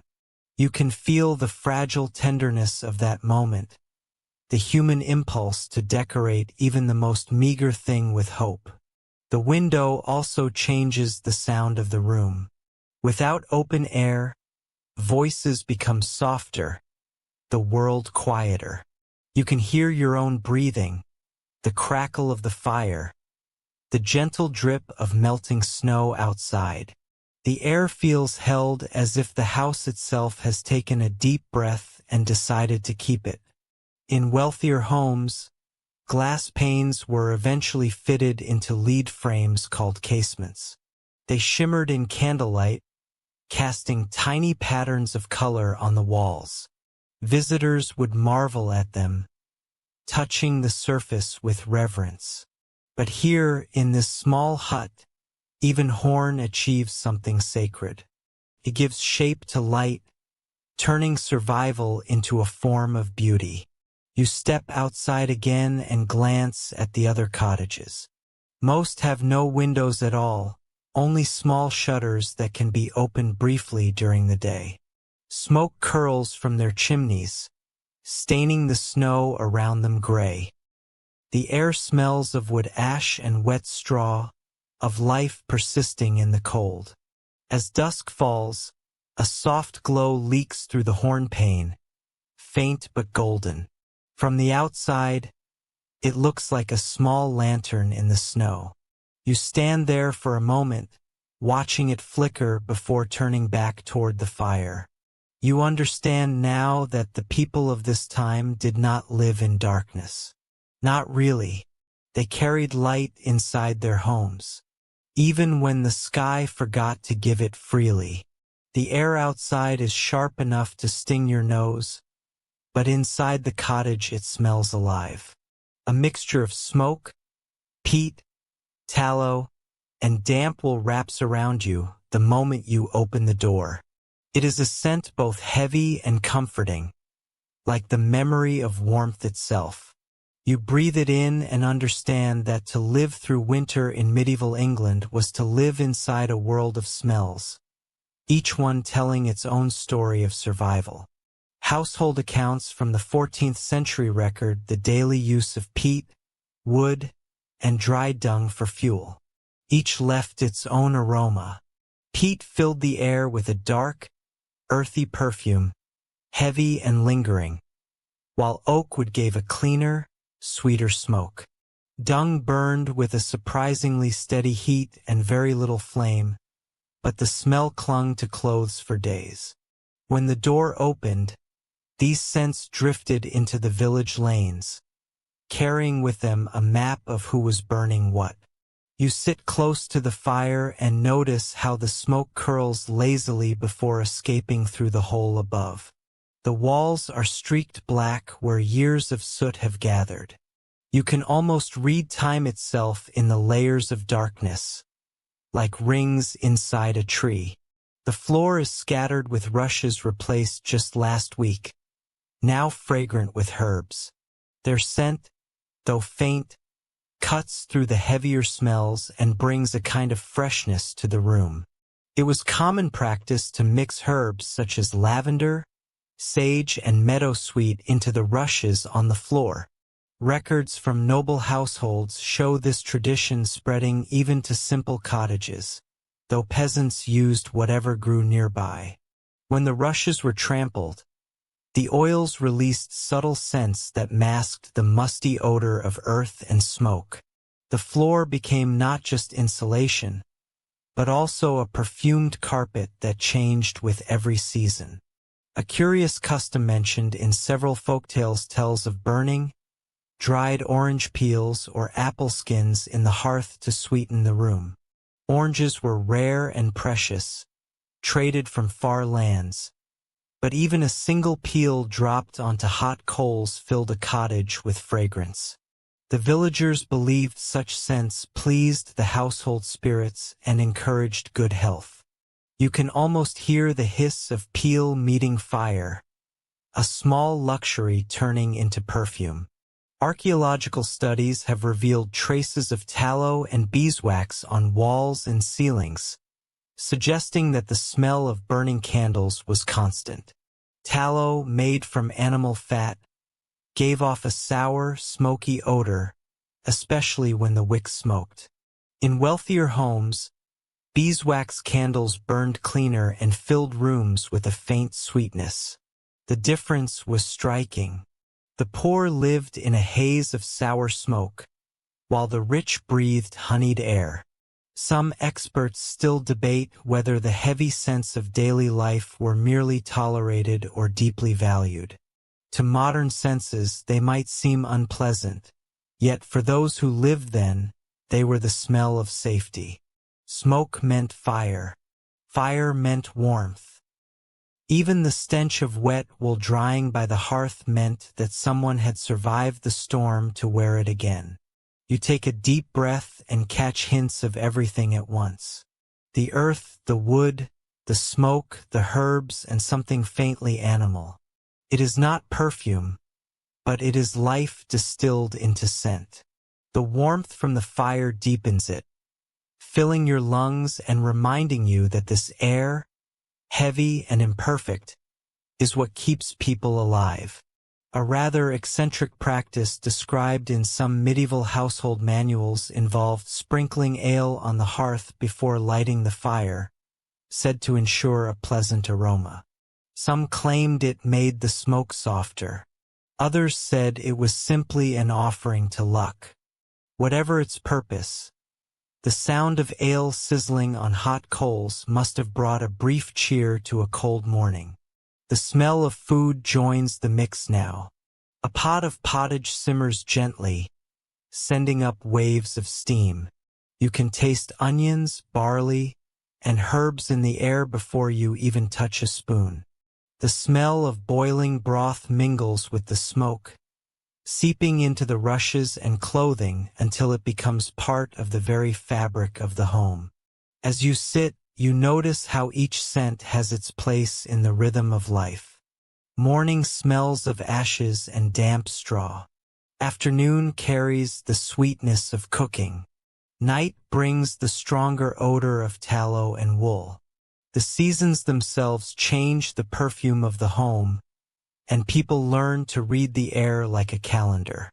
You realize now that survival in this world is as much about endurance of smell as it is of cold. There is comfort hidden in those thick, smoky layers. The fire hisses softly, the rushes crackle underfoot, and the scent of earth and life swirls around you like a cloak. Outside, the night deepens, and frost begins to crawl across the window pane. Inside, the smell of peat and herbs grows stronger, richer, almost sweet. You close your eyes and breathe slowly, letting the warmth sink into your chest. The air is imperfect, heavy, alive. It tells you, without words, that this house still breathes, still shelters, still remembers. The wind has changed direction. You can hear it in the way the smoke moves, curling sideways instead of straight up. Outside, snow lies in dull ridges, trampled by hooves and boots. Inside the cottage, there is movement that feels almost like breathing. You turn toward the corner and see the source of it. A pig, content and half asleep, nestled in straw beside a low wooden partition. Its soft grunts mix with the crackle of the fire. The air is thick with the scent of hay, dung, and warmth. Household records and agricultural writings from the 13th century describe how peasants often shared their homes with their animals during winter. The reasons were simple. Livestock were precious, too valuable to lose to frost or thieves. But there was also a hidden benefit. The heat of their bodies kept the small huts warmer than any hearth could manage alone. In many English villages, pigs, goats, chickens, and even calves spent the coldest months inside with their owners. You watch the pig shift in its sleep, steaming faintly in the firelight. Its warmth fills the air, a kind of living insulation. The goat in the corner chews lazily on old straw, its bell tinkling softly. You can hear the rhythmic sound of a cow breathing, slow and deep, a heartbeat made of breath. The animals are quiet, comfortable, part of the household in every sense. An odd yet charming note from a medieval diary mentions that children were often lulled to sleep by the sound of their cows breathing. The low, steady rhythm comforted them through long nights when wind clawed at the walls. Some even believed that sleeping near a cow gave you strength by morning. The line between superstition and practicality blurred, as it so often did. Archaeological evidence supports the idea that animal stalls were built directly into the structure of houses. You can still find traces of these layouts in old ruins, a raised hearth on one side, sleeping mats on the other, and a partition of rough boards or woven reeds dividing people from beasts. The floor was layered with straw that absorbed both warmth and waste, replaced only when it became too filthy to bear. It was not elegant, but it worked. Researchers continue to discuss how people balanced hygiene with necessity. Some argue that the closeness between animals and humans led to sickness, while others believe the warmth saved far more lives than it endangered. It is hard to imagine that anyone in those winters cared much for theory. You simply did what the cold allowed.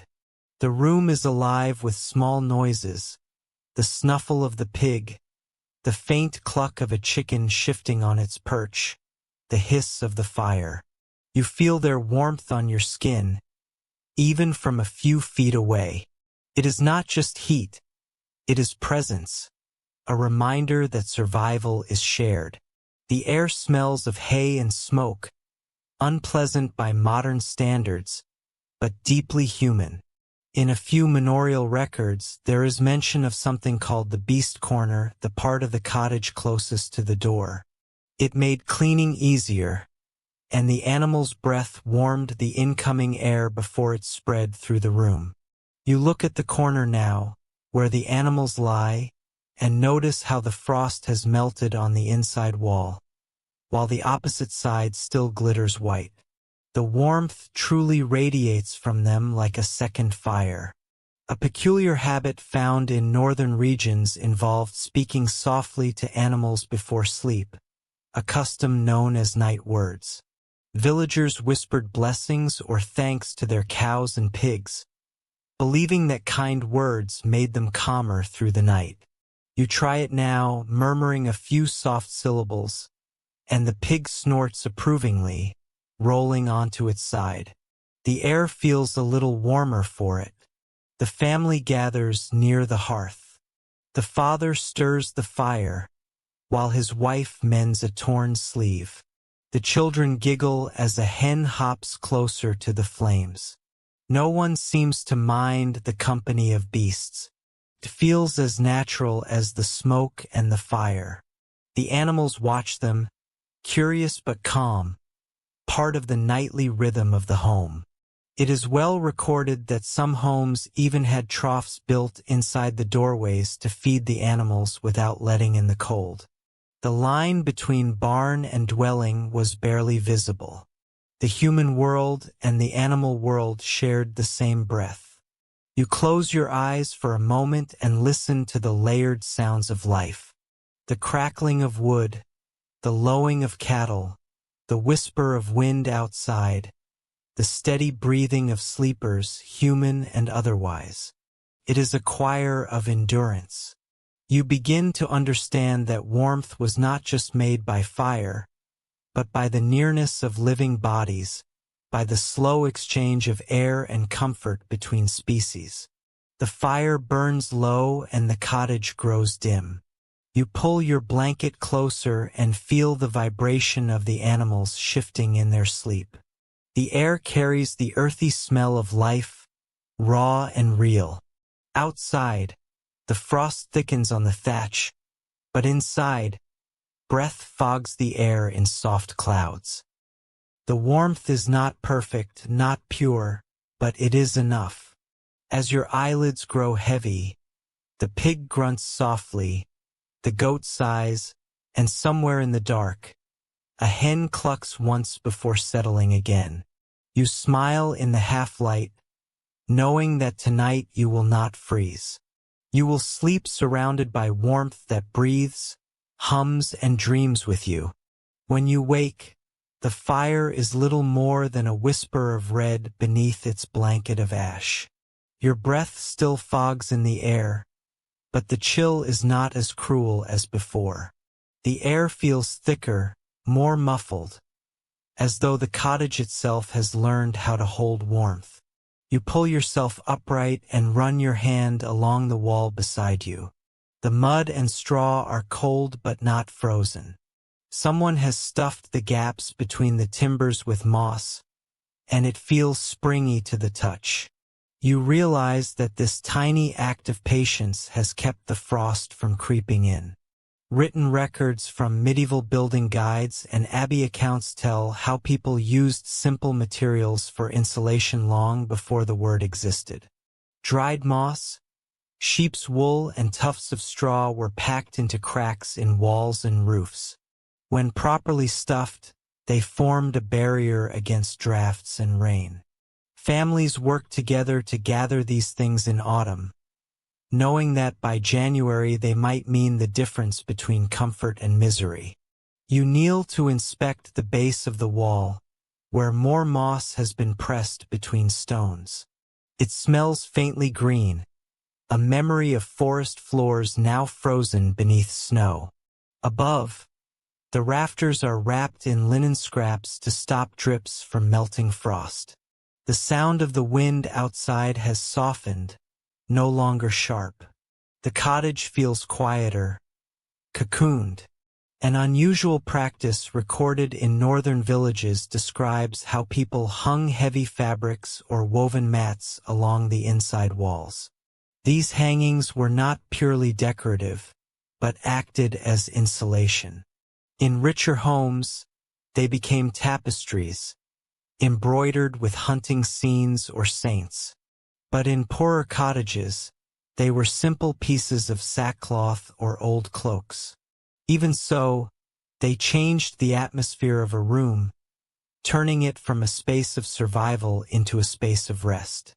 Archaeological evidence from preserved medieval houses shows small holes where wooden pegs once held these wall hangings in place. When they are reconstructed, the difference is immediate. Sound becomes softer, air feels warmer, and the flicker of firelight glows more gently. You can imagine sitting here centuries ago, tracing the outline of a fabric fold while the storm roared outside. Some modern historians debate how conscious these choices were. Did villagers think in terms of insulation, or was it simply habit? Perhaps both. They may not have had words for thermal resistance, but they understood the feel of wind sneaking through a wall. Instinct taught them to block it with whatever they could find. A curious detail preserved in an old household account tells that families also covered floors with rushes mixed with dried herbs, like rosemary and lavender, not just for fragrance, but to trap heat rising from the fire. The rushes absorbed the day's warmth and released it slowly through the night. It was their version of a heated floor, simple and brilliant.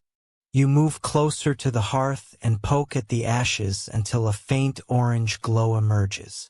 The warmth grows, small but sure. Someone has hung a blanket across the doorway, and it flutters slightly with each draft. Behind it, the animals shift, hooves scraping softly on straw.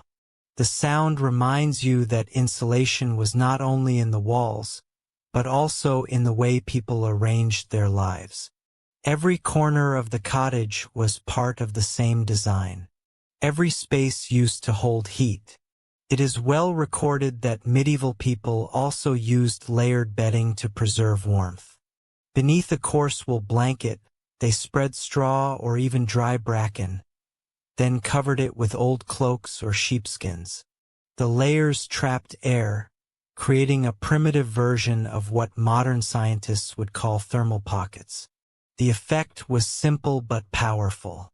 It allowed people to wake alive instead of stiff and blue. One curious story from a 15th century letter describes a man who boasted that he could sleep through any winter by bedding himself like an onion. He meant layering, of course, wrapping himself in fabric after fabric until he could barely move. Whether true or exaggerated, the image captures the human genius for comfort in impossible conditions. You stand now and test the air with your hand near the wall. The difference between inside and outside is startling. The cold presses like a fist beyond the daub, but inside, the air holds steady, still touched by the heat of last night's fire. You understand that warmth is not a single act but a daily defense, built and rebuilt in countless small ways. Some old abbey records mention the monks' habit of hanging woolen curtains around their beds in winter, creating small chambers within larger, unheated halls. Even the poorest villagers practiced their own version of this by draping spare cloaks over sleeping spaces. Privacy and warmth were one and the same. As daylight deepens, the cottage hums with quiet life. Someone tends to the animals, the sound of their steps muffled by straw. The moss in the walls glows faintly green in the dim light. A pot bubbles softly, sending steam curling upward. The air carries no sharpness now, only a slow, even warmth. You sit beside the fire and rest your hand on the wall once more. Beneath your palm, you feel the pulse of life trapped inside mud, straw, and moss. It is not perfect, but it works. The wall breathes like the forest it came from. You smile, realizing that insulation was not invented by science but discovered by human hands, by trial, by patience, by a quiet understanding that even the smallest things can keep death away. Outside, frost clings to the trees. Inside, your breath no longer fogs. You pull the blanket tighter around your shoulders, lean toward the embers, and let the warmth rise. It is the same warmth that has always belonged to those who learn to listen to their walls. Night stretches long inside the great hall. The air hums with quiet, the kind that comes only after hours of noise and feasting. You step softly across the rush-covered floor, hearing the faint rustle beneath your boots. The hall still smells of roasted meat and spilled ale, but the fire at its center has settled to glowing coals. Shadows cling to the corners like heavy curtains. Accounts from medieval estates describe these great halls as the hearts of manor life. They were not only dining rooms but sleeping chambers, workplaces, and gathering spaces. The lord's retainers, servants, and sometimes guests all shared the same roof, divided only by habit and furniture. At the far end, under a canopy, the lord and his family slept on raised platforms. The rest of the household arranged themselves wherever there was space, wrapped in cloaks or lying near the embers for warmth. You move closer to the hearth. The fire crackles faintly, a deep orange heart still pulsing within the ash. It gives off just enough light to reveal the hall's vastness. Wooden beams arch overhead like ribs, and banners hang limp in the smoke-stained air. The walls are lined with shields and hunting trophies, dim outlines in the flickering glow. You can almost hear the ghostly echoes of laughter from earlier when the room was alive with song. An interesting note in a 15th century inventory mentions that rushes on the floor were often mixed with fragrant herbs, not only for scent, but also to disguise the staleness of the hall after long nights of eating and drinking. They absorbed grease, smoke, and the warmth of many feet. By morning, the smell of crushed mint and rosemary rose with the smoke from the rekindled fire. It was an old trick, simple and elegant.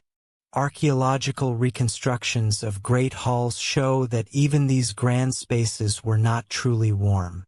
The high ceilings trapped heat far above the people, and drafts crept in through cracks in the heavy doors. The hearth provided light and comfort to those closest to it. But just a few paces away, breath turned to mist. Servants wrapped themselves in cloaks and dogs curled against their masters' legs, sharing the same heat. Some historians debate whether these halls were symbols of community or hierarchy. The Lord sat in splendor, his chair closest to the fire, while servants slept on the outer edges where the cold bit hardest. Yet all breathed the same smoky air and woke to the same gray dawn. The fire united them as much as it divided them. You sit on a bench beside the dying fire. The coals glow like hidden jewels, their faint heat caressing your skin. Somewhere in the shadows someone snores softly, another coughs. The hall is alive, even in stillness. You hear the wind push against the shutters, the gentle clatter of something stirring in the rafters, perhaps a pigeon or a mouse searching for crumbs. The fire sighs, throwing a brief flare of light that paints the walls gold before fading again. One curious custom mentioned in monastic chronicles tells of guards sleeping upright in the hall, their pikes resting beside them. They were meant to keep watch against intruders or fire, but many simply dozed, their dreams lit by the glow of embers. The chronicler jokes that the warmth of the hearth made even the most loyal men forget their duty. You can almost see them now, half awake, the flames reflected in their half-open eyes. The hall is quiet except for the rhythm of breathing, dozens of soft sounds blending into one. Each person here, noble or servant, drifts between wakefulness and sleep in the same orange glow. It feels strangely intimate, this shared vulnerability beneath the roof beams.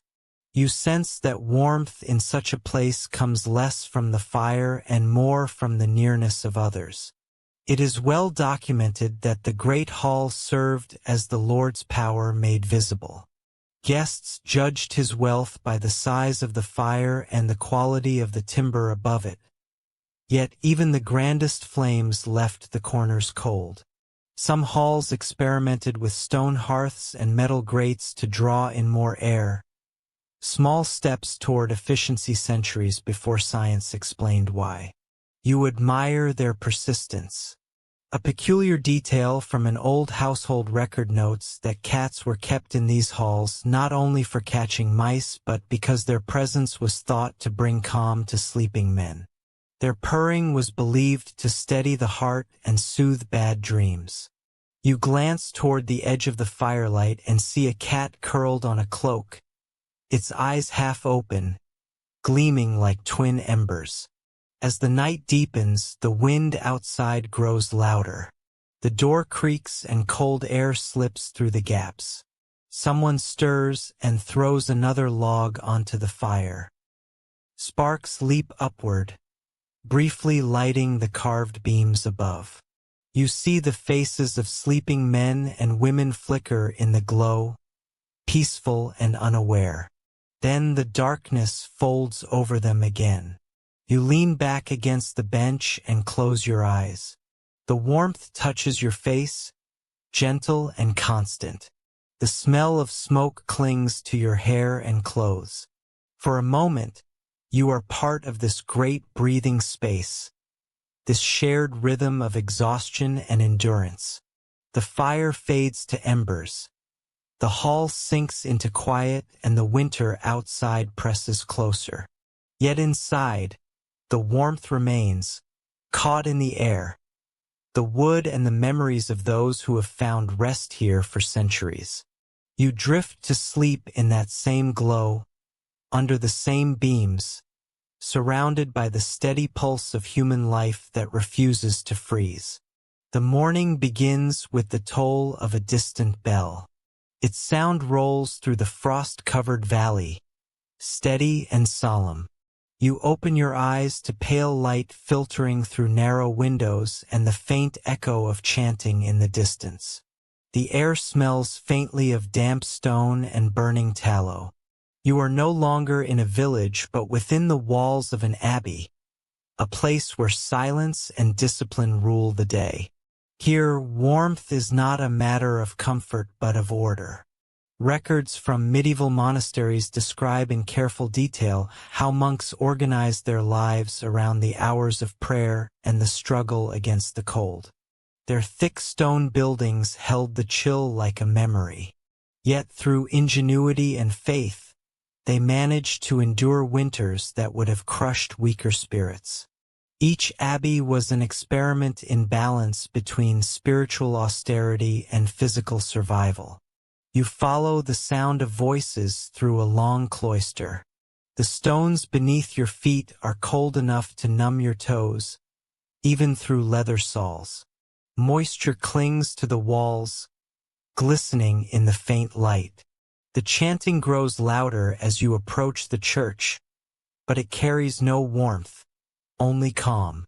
When the monks sing, their breath rises in small clouds, merging with the incense that fills the air.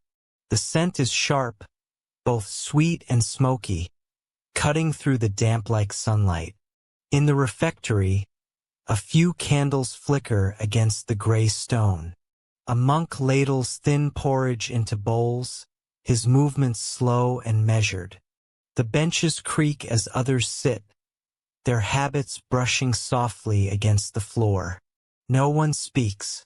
The silence feels like a second layer of clothing, insulating them more than will ever could. Archaeological evidence reveals that monasteries were among the first places in medieval England to experiment with heating systems.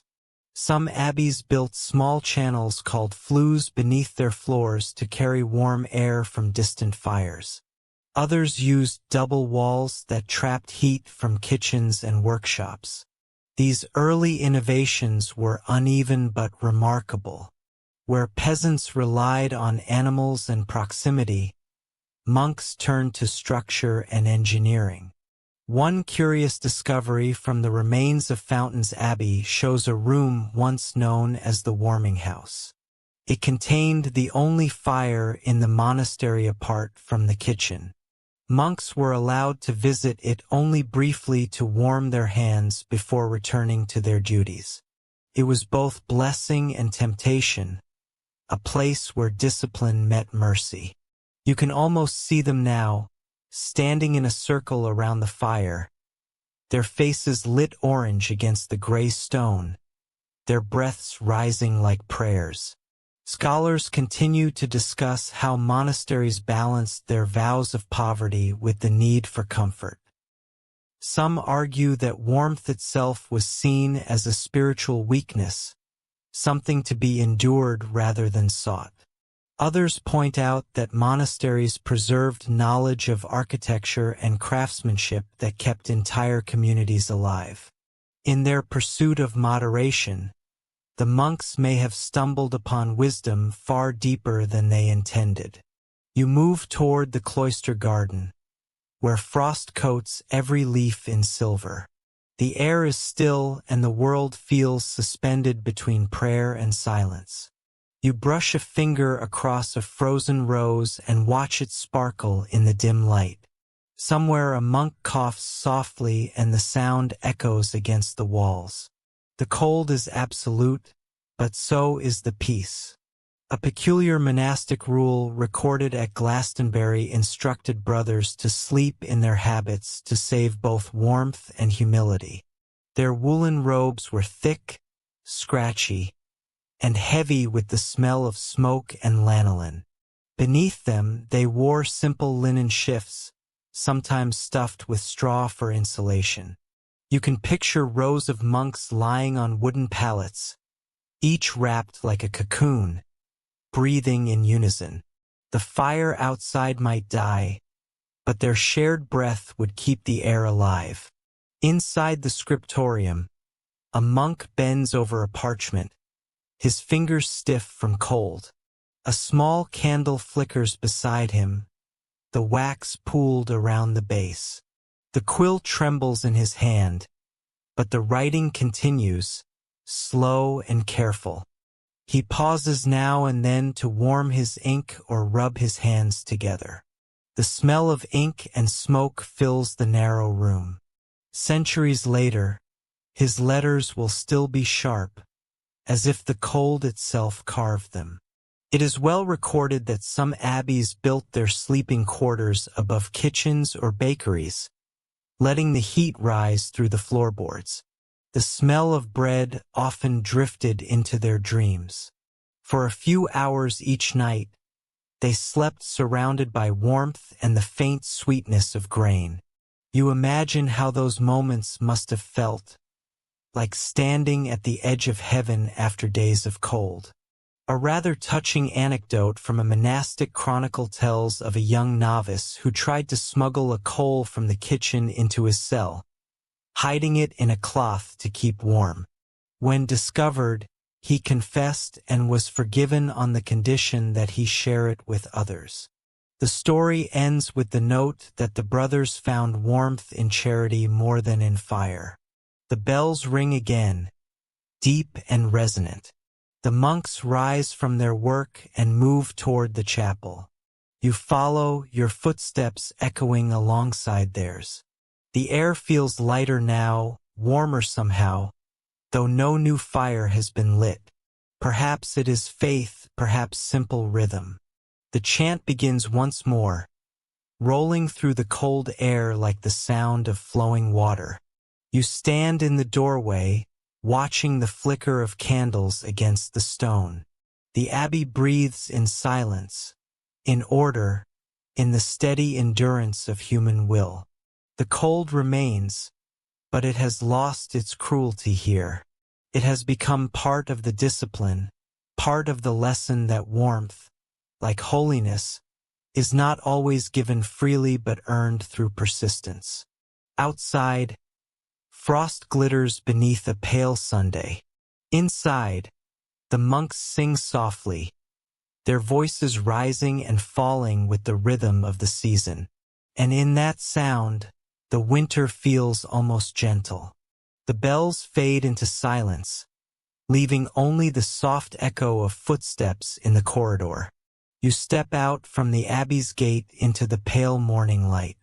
The frost has thickened overnight, turning the grass into a carpet of white crystals.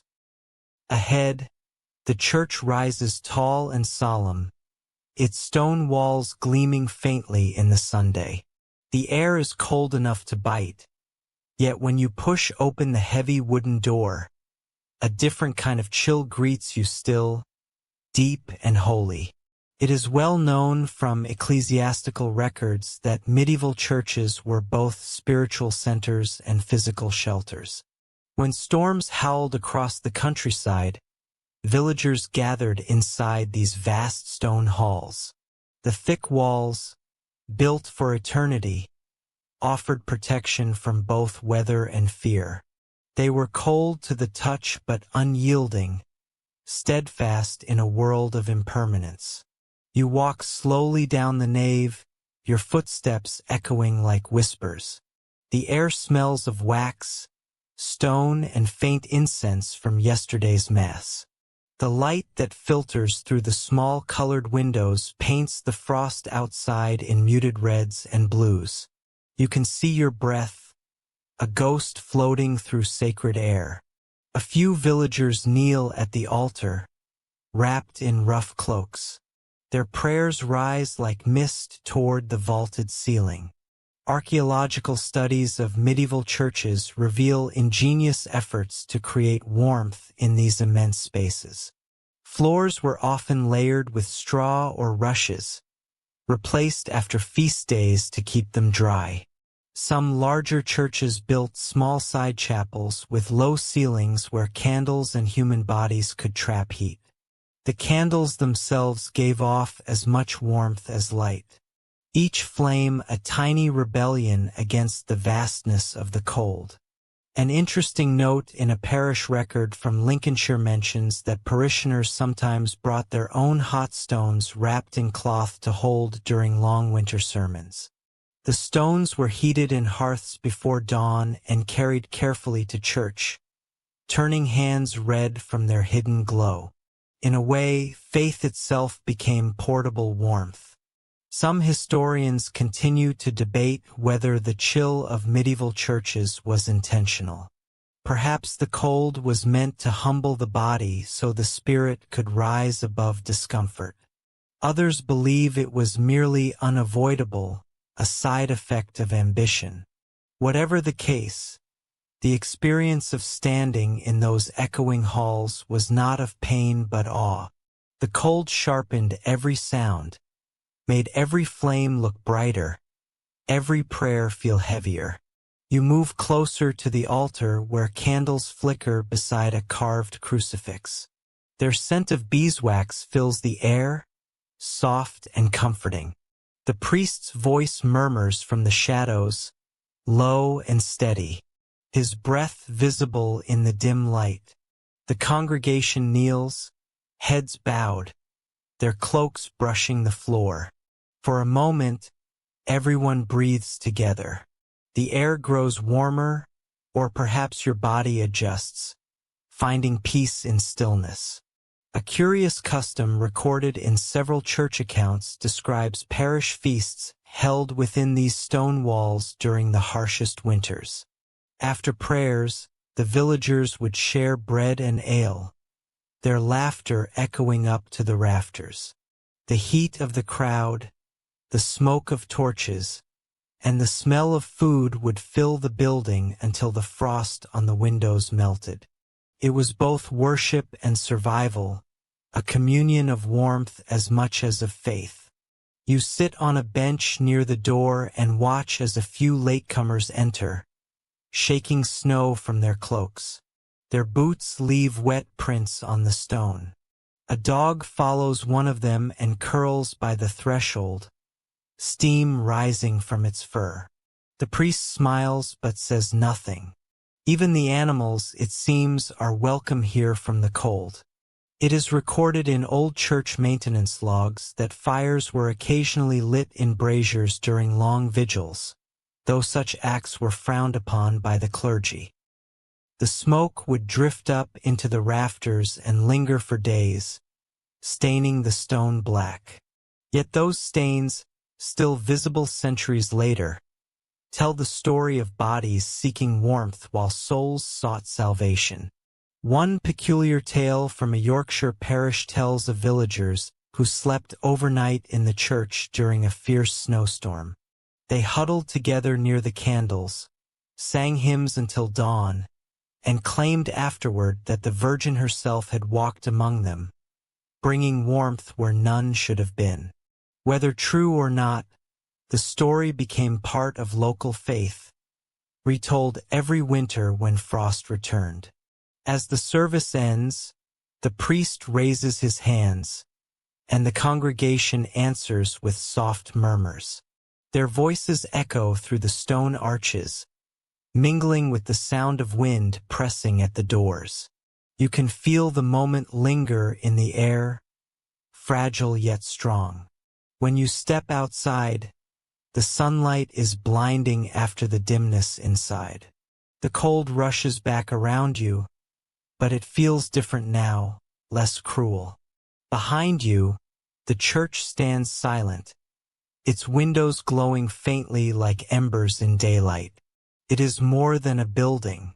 It is a furnace for the spirit, its heat invisible but enduring. You walk down the path toward the village. The air is filled with the distant sound of hammers and laughter, the rhythm of life continuing beneath the pale sky. The church bell rings once more, its voice rolling across the land, reminding everyone that warmth, faith, and endurance often share the same sound. The snow begins to melt as you leave the countryside behind. The road turns to a ribbon of mud and the smell of smoke thickens in the air. Ahead, the town rises through the mist like a forest of roofs. Narrow houses lean together above the crooked streets, their upper floors almost touching. The sound of bells mixes with the creak of carts and the chatter of voices. It is here, in the cramped heart of a medieval town, that shelter takes on new meaning. Municipal records from the 14th century show that townhouses were narrow but tall, each one pressed tightly against its neighbors. Builders worked with what little space the city allowed. The lower floors were shops or workshops, the upper rooms for sleeping and storage. The warmth of daily life gathered in the walls, and the heat of one family often seeped into the next. Crowded as they were, these houses trapped warmth far better than open cottages. You walk beneath a timbered archway where the smell of bread and tallow candles fills the air. The sound of chopping wood and boiling water spills from open doors. The street feels alive, its noise bouncing between the close-packed buildings. When you touch the wall beside you, the plaster feels warm. Behind it, a hearth burns, its smoke curling through the chimney like a heartbeat rising into the sky. Archaeological studies of medieval towns confirm that density itself became insulation. Streets were narrow to block the wind, and the houses shared supporting beams. Roofs overlapped in places, forming tunnels of shadow where rain rarely reached the ground. These streets may look chaotic now, but they were shaped by centuries of survival instincts, each crooked turn an answer to the cold. A curious record from York describes how neighbors sometimes built connecting doors between their attics, allowing warmth and gossip to pass freely. During the hardest winters, entire rows of houses became single, shared shelters, their occupants bound together by necessity rather than friendship. You imagine the laughter and grumbling traveling through those upper rooms, carried on air heavy with smoke and stew. Inside one such townhouse, you find a family gathered around a small hearth. The room is narrow, the ceiling low, but the space hums with heat. A pot of barley and cabbage bubbles on the fire. The windows are shuttered tight, covered with oiled cloth. The only light comes from the flames and a small tallow lamp on a shelf. You feel the warmth reach your face immediately, soft and close. It is recorded in merchant ledgers that city dwellers burned coal earlier than the countryside. The trade routes along rivers made it easier to transport, and its heat was steady. But coal brought its own smell, sharp and sour, clinging to hair and clothing. Chroniclers in London complained that smoke from coal turned the sky black and made the air taste bitter. Yet no one gave it up. The warmth was too valuable. Some historians still question whether city life truly offered more comfort than rural living. While the townhouses were better at holding heat, the air inside them was often foul, heavy with soot and breath. Fires were small to save fuel, and smoke lingered in the low rooms. Yet people adapted, finding balance between air and warmth, between the desire to breathe and the need to survive. You look up the narrow staircase, where a ladder leads to a loft above. The air grows thicker as you climb. In the attic, two children sleep under wool blankets, their faces flushed pink. The roof beams creak softly in the wind. Outside, The sound of distant bells drifts through the cracks. The city hums even at night, a low lullaby of wheels, hooves, and laughter. An unusual custom mentioned in civic ordinances describes how residents heated their walls with flues, vertical channels built beside hearths that carried smoke upward while warming the plaster. The idea spread slowly, and in time it turned into a primitive form of central heating. You can feel it now, the faint pulse of warmth in the wall beside you, as if the house itself were breathing. Below, the mother stirs the pot and adds a pinch of dried herbs. The smell fills the air, rich and earthy. The father repairs a wooden shoe by the fire, tapping gently with his hammer. The sound blends with the soft hiss of boiling broth. The scene feels timeless, almost outside of history. The room glows orange, a small island of life in the gray city. From outside, you hear voices calling to one another across the narrow street. A merchant closes his shutters. Somewhere a woman laughs. The warmth of hundreds of fires merges above the rooftops into a haze of smoke glowing faintly in the moonlight. The air smells of coal, ash, and bread. It is not clean, but it is full of living. You realize that the city is its own form of hearth. Every alley, every window, every shared wall is part of a single, breathing organism built against the cold. The people may not see it that way, but the city knows. It holds them together through every frost. As you step outside, snow begins to fall again, dusting the narrow roofs. The glow of firelight shines through cracks in shutters. You walk down the street slowly, listening to the warmth of humanity echo from every wall. The houses seem to lean closer as if they too seek comfort in one another. And for a moment, the city feels less like stone and wood and more like a single, beating heart in the middle of winter. You leave the narrow warmth of the main street and follow a muddy lane toward the edge of the town. The air grows colder again, sharper, thinner.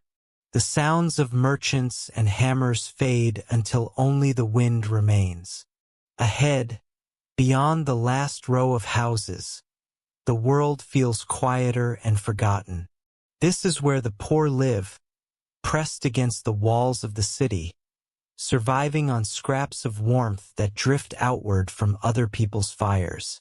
Chroniclers of the later Middle Ages often wrote about this borderland between safety and exposure. Towns were walled, but not everyone lived within them. The poorest workers, beggars, widows, and wanderers built huts along the outer ditches or against the city gates. Their shelters were makeshift, often pieced together from discarded timber, broken carts, and layers of rags or straw. When frost came, the walls of these shanties stiffened into brittle shells. You walk between these fragile homes, their roofs sagging under frost. Smoke seeps weakly from holes patched with cloth. The smell is sharp and bitter, the smoke of anything that burns, sticks, dung, scraps of cloth, even dried reeds from the river. A child peers at you from behind a cracked board, his cheeks streaked with soot. Inside, you can see a flicker of light, a tiny fire fighting against the wind that slips through every seam. An odd but poignant note in a town record from Norwich mentions that city guards sometimes allowed the destitute to sleep beside the gate fires meant to keep the hinges from freezing. The guards complained about the smell, but pitied them enough to share a little warmth. You imagine those nights, people huddled in the shadows of the gates, the flickering glow painting their faces red and black, the city behind them just out of reach. Archaeological surveys along the outskirts of medieval towns reveal clusters of pits filled with ash and bone, traces of small fires built directly on the frozen ground. These were not hearths, but last resorts, open blazes that smoked and died within hours. The people who lit them would sleep in circles around the embers, pulling scraps of cloth over their heads. The earth itself became both bed and blanket. Some historians still question how the poorest survived at all. Charity records mention bread and broth distributed at monasteries and churches, but shelter was harder to come by. Winter turned mercy into a form of architecture. A barn door left unlatched, a ruined wall that broke the wind, a cart covered in rags. These were homes enough for a night. The miracle was that anyone woke up in the morning. You stop at one hut built against the outer wall of the town. Its frame is a patchwork of old planks, and its roof is little more than a net of sticks covered in moss and cloth. Inside, a woman stirs a pot of thin gruel over a handful of glowing coals. The warmth barely reaches her face. She glances up, nods, and returns to her work. You can see that every movement is practiced, efficient, born of habit and necessity. The fire crackles weakly, fighting for air. A curious practice mentioned in several letters from city clerks describes how beggars would heat stones in communal fires, then carry them wrapped in cloth under their clothes. The stones stayed warm for hours, pressed against skin, turning body heat into endurance. It was a portable hearth, small and humble, but it kept them alive through the darkest nights. The smell of the hut is a mix of damp, smoke, and sour cabbage. It should be unpleasant, but there is something comforting in its honesty. Every scent tells a story of survival. The woman's hands are red from cold, yet her movements are steady. The child beside her coughs softly, then reaches for the spoon she offers him. For a moment, you forget the cold entirely and see only persistence. It is well documented that towns enacted strict rules about who could build shelters near their walls. Yet every winter the poor returned. The city needed them for labor in spring, and so, unofficially, no one drove them away. They became part of the landscape, the invisible edge between civilization and wilderness. A peculiar superstition collected by a 17th-century historian recalls that some of these outcasts placed sprigs of holly in their huts during Christmastide, believing it would keep frost spirits away. Even in poverty, they sought to decorate life, to claim beauty amid hardship. You can picture those red berries glowing against the gray of mud and smoke. As night falls, the wind grows stronger, and the huts creak softly under its touch. Fires inside flicker like stars about to die.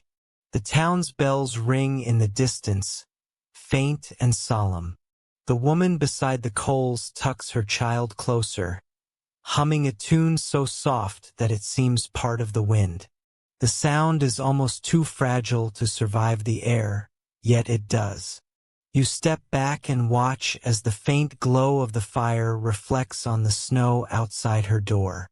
It is small, barely more than a breath of flame, but it burns with quiet defiance. Around it, life endures, not through luxury or invention, but through sheer will. The town behind the wall glitters with lamplight. But this, you think, is the truest warmth of all the warmth that refuses to go out, even when the world forgets to feed it. The wind stiffens as you cross the bridge toward the castle. Its stone walls rise from the mist like cliffs, their gray faces streaked with centuries of rain. The towers seem endless, each crowned with frost. You can hear the dull clang of iron gates and the faint echo of boots on cobblestone. This is a place built for power, not comfort. Yet inside these walls even kings shivered. Chroniclers of the royal courts describe winter in castles with reluctant honesty. The grandeur was impressive, but the cold was relentless.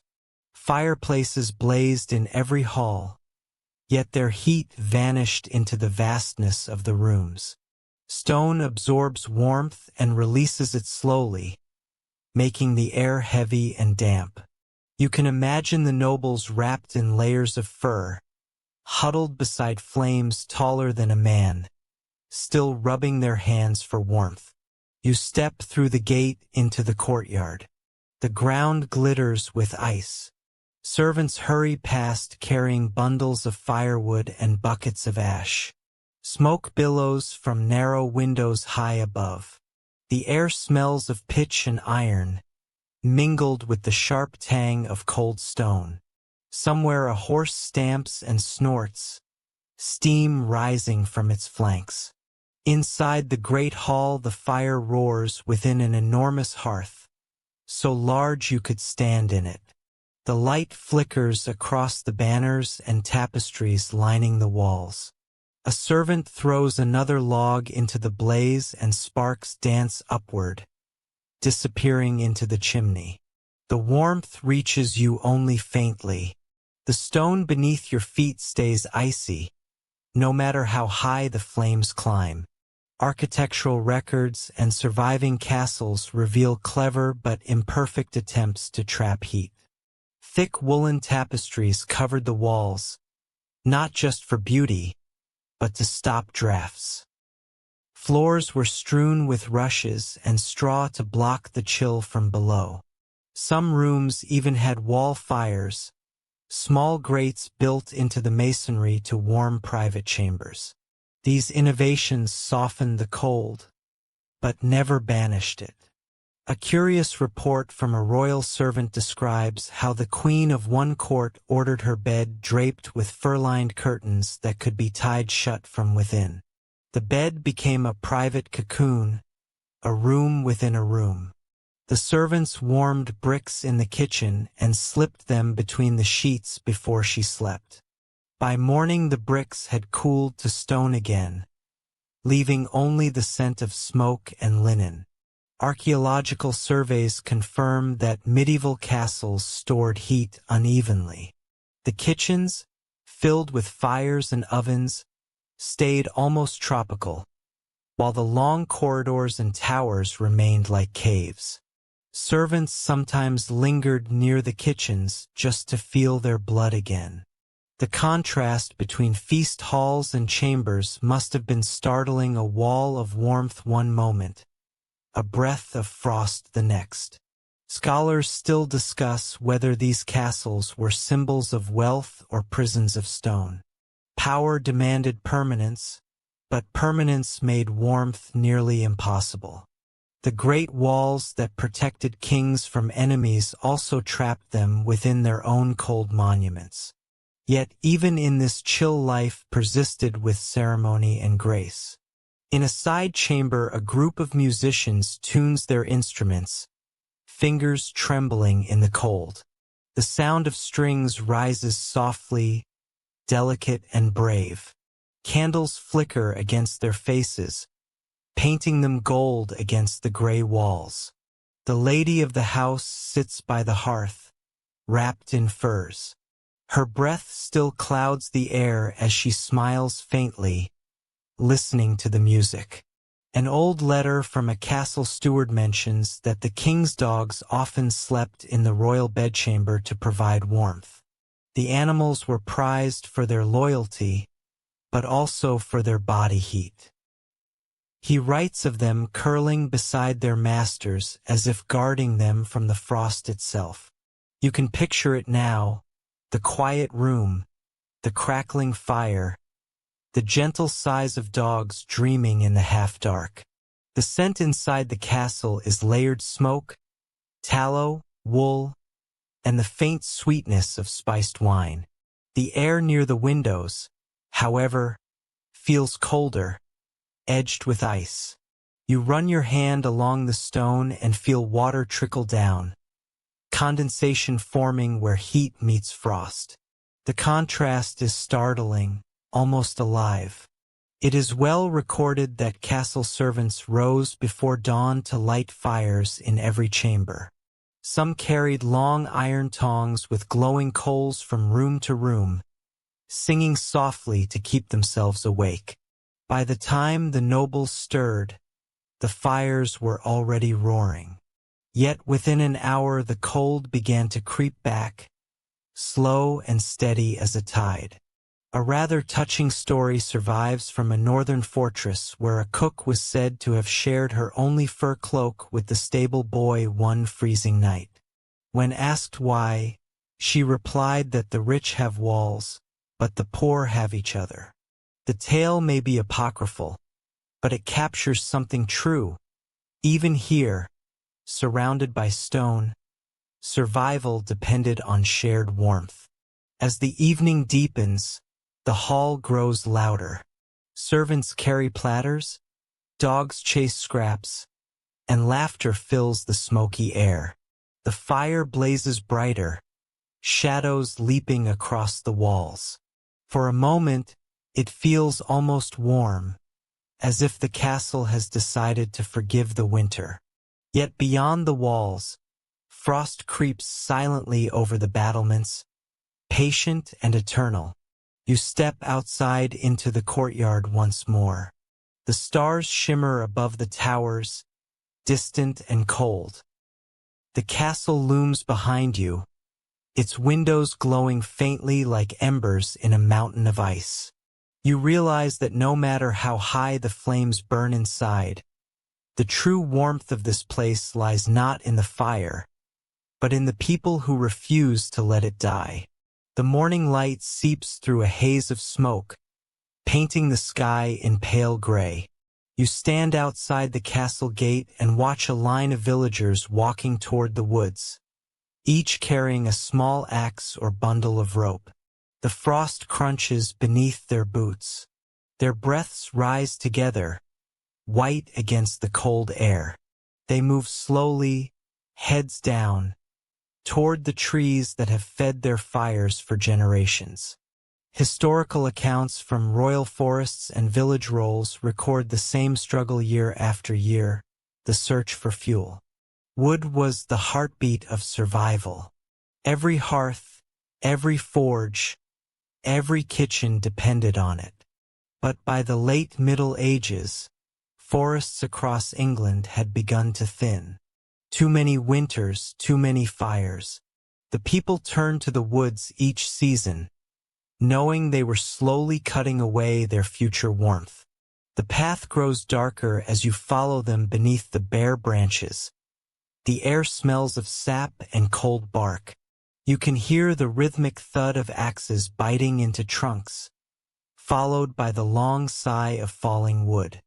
Each impact echoes through the silence like a heartbeat. The villagers work quickly, their hands numb, their breath ragged. The sound of cracking timber feels almost like prayer. It is recorded in forest lore documents that gathering wood without permission was a serious crime in royal lands. Yet everyone did it. Peasants risked fines or imprisonment for the right to keep their children from freezing. The rules said only fallen branches could be taken. But in the depths of winter, no one waited for trees to fall naturally. A single armful of dry wood could mean another night of life. An interesting note in a manorial report from the 15th century describes how communities organized wood watches. Groups of villagers who gathered at dawn to cut and carry fuel together, each taking their share home before the bailiff arrived. The work was quiet, disciplined, almost military. You can imagine them moving through the snow like shadows, axes rising and falling in rhythm. Archaeological evidence from charcoal pits and old peat cuttings shows that when forests grew scarce, people turned to the earth itself for fuel. Peat, dried and stacked in blocks, became the new firewood of the poor. It burned slow and smoky, filling homes with a heavy scent of earth. Those who lived near rivers dug out peat bogs in summer and stored the bricks in sheds, knowing that each one would glow red in winter like a promise kept. Scholars still discuss whether deforestation changed the social order of medieval England. Some argue that scarcity drew communities together, forcing cooperation and shared rights to woodland. Others believe it deepened divisions, giving power to those who controlled the trees. What cannot be denied is that firewood became a form of currency as valuable as bread. A curious detail from one parish account mentions that disputes over fallen branches sometimes turned violent. Two families fought over a single log that had floated down a flooded river, and both were fined for disturbing the king's peace. The record ends with a note that the wood was claimed by neither side but burned in the manor hall for Judgment Day. You can almost smell the irony in the smoke. You walk deeper into the woods. The air grows still, the silence heavy. A man kneels beside a stump, splitting smaller logs with a hatchet. The blade sings through the air, the sound bright and precise. Chips of wood scatter around him like snowflakes. He pauses to wipe his brow, then stacks the pieces carefully in a rope net. His hands are red, cracked from frost, but his movements are steady. Every cut carries the rhythm of survival. The smell of resin thickens as more trees fall. Somewhere nearby, someone whistles a low tune to keep the pace. The forest echoes with it, as if humming in return. You realize that this ritual has been performed for centuries, each winter carving the same scars into the land. It is well documented that as wood grew scarce, some villages adopted communal storage sheds for firewood. The poorest could take from them when their own piles ran low. The wood was marked with symbols, lines, crosses, or simple initials to show who had contributed. It was a quiet system of generosity, a way to survive without shame. A rather unusual practice mentioned in the writings of a friar tells of people blessing their wood piles at the start of winter, sprinkling them with salt and muttering prayers that the fire might burn bright and kindly. The gesture may have been superstition, but it gave comfort. Fire was more than warmth. It was faith made visible. By evening, the villagers begin their return. The sound of dragging sledges echoes across the fields. Each bundle of logs leaves a dark trail in the snow. You walk with them, feeling the weight of the forest behind you and the pull of home ahead. The air smells of wood, smoke and sweat, of effort and endurance. As you near the village, chimneys begin to smoke again, thin ribbons of gray rising into the twilight. You realize that each column of smoke represents a victory, small but real. The fires will burn tonight. The children will sleep. The frost will stay outside a little longer. You look back at the forest, its edges dim and quiet. The trees stand like sentinels, half vanished but still defiant. The wind moves through them with a sigh that sounds almost human. You understand then that survival has always been a conversation between people and the land. Every spark of warmth is borrowed, every ember a debt to the world that gave it. The air inside the cottage hums softly with warmth. Outside, the world is still white, but in here, the smell of food fills the space, thick and comforting. The fire burns low and steady, licking at the blackened pot that hangs from an iron hook. Steam rises, curling into the rafters and clinging to the thatch. Someone stirs the pot with slow, careful motions, and the sound of wooden spoon against iron becomes a kind of music. Household records and letters from the late Middle Ages reveal how meals were more than nourishment in winter. They were acts of preservation. People gathered around the hearth not only to eat but to stay alive through the night. Food was warmth, fire disguised as flavor. Most of what they ate was humble pottage, a thick stew of whatever could be spared. On cold nights like this, even thin broth carried the comfort of survival. You peer into the pot. The stew is bubbling lazily, a mixture of barley, onions, and bits of dried meat. The smell is earthy, rich, and faintly smoky from the wood fire beneath. A few herbs float on top, their green faded but still fragrant. When the woman stirs, the steam bathes her face in mist, softening every line. The air around her glows golden in the firelight. It is well known from manor inventories that winter meals often lasted hours. With daylight short and work limited, people lingered around the hearth talking quietly while the stew thickened. Bread baked on the hearthstones or in clay ovens beside the fire. The heat from cooking did double duty, warming both food and people. The rhythm of boiling and stirring became the heartbeat of the home. A curious entry in a monastic cookbook mentions that barley pottage was said to comfort the chest during cold months. It was not just food but medicine, infused with herbs thought to protect against fever. Mint, sage, or thyme might be added if available. Whether or not it worked, the scent alone must have lifted spirits, a reminder that warmth could be tasted as well as felt. Archaeological evidence from hearth remains shows blackened stones, stained with layers of soot and fat, proof of decades of cooking in the same place. Some stones were worn smooth where pots rested year after year. You can picture the countless meals they held, each one a quiet celebration of endurance. Some historians continue to debate how communal meals shaped medieval life. In small cottages, everyone shared the same pot, dipping bread into the broth. Richer households served courses, each dish carried with ceremony. But in both, the act of eating together dissolved barriers. For an hour or two, hunger, cold, and class gave way to something universal. A strange but endearing note from a 14th-century diary tells of villagers singing softly while stirring their pottage, believing it helped the stew thicken evenly. The writer claims he tried it himself and swore it worked. You can almost hear the tune now, low and steady, blending with the hiss of the fire. The cottage glows brighter as more people gather.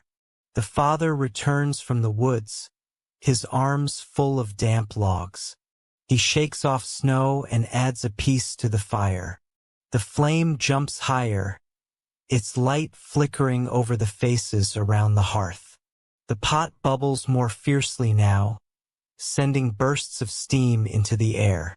The smell fills every corner of the room until it feels like something you could rest inside.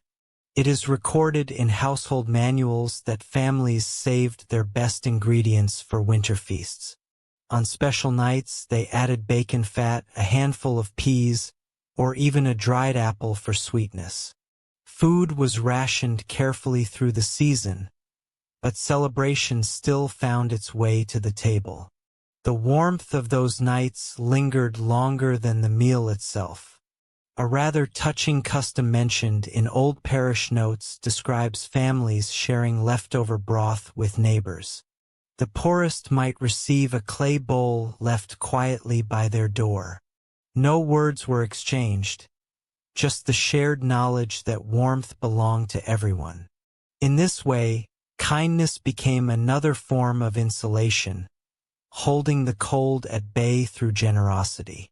The sound of eating fills the cottage now, spoons scraping, soft laughter, a sigh of relief after the first bite.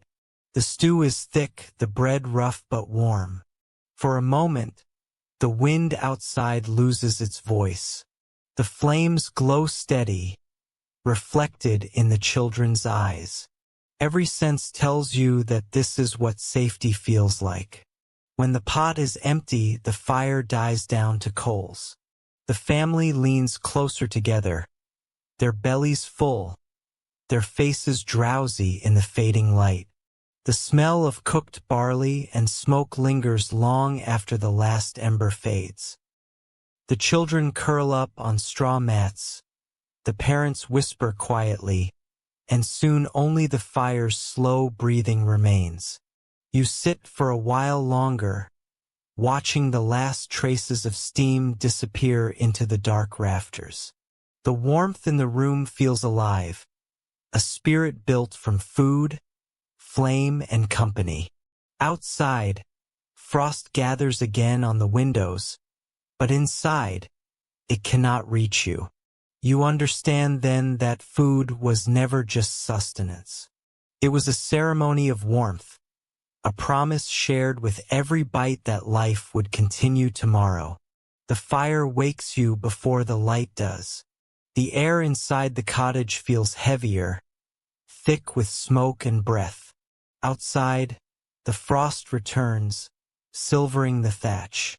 You pull yourself up and hear the faint sound of coughing. It begins with the child, then the mother, a dull, rasping rhythm that fills the small room. The fire that kept them alive through the night has also filled their lungs with ash. Manorial accounts and early medical texts describe how winter sickness haunted medieval England like another season. The smoke from hearths without chimneys blackened ceilings, lungs, and throats alike. Winter cough, as some healers called it, claimed more lives than hunger.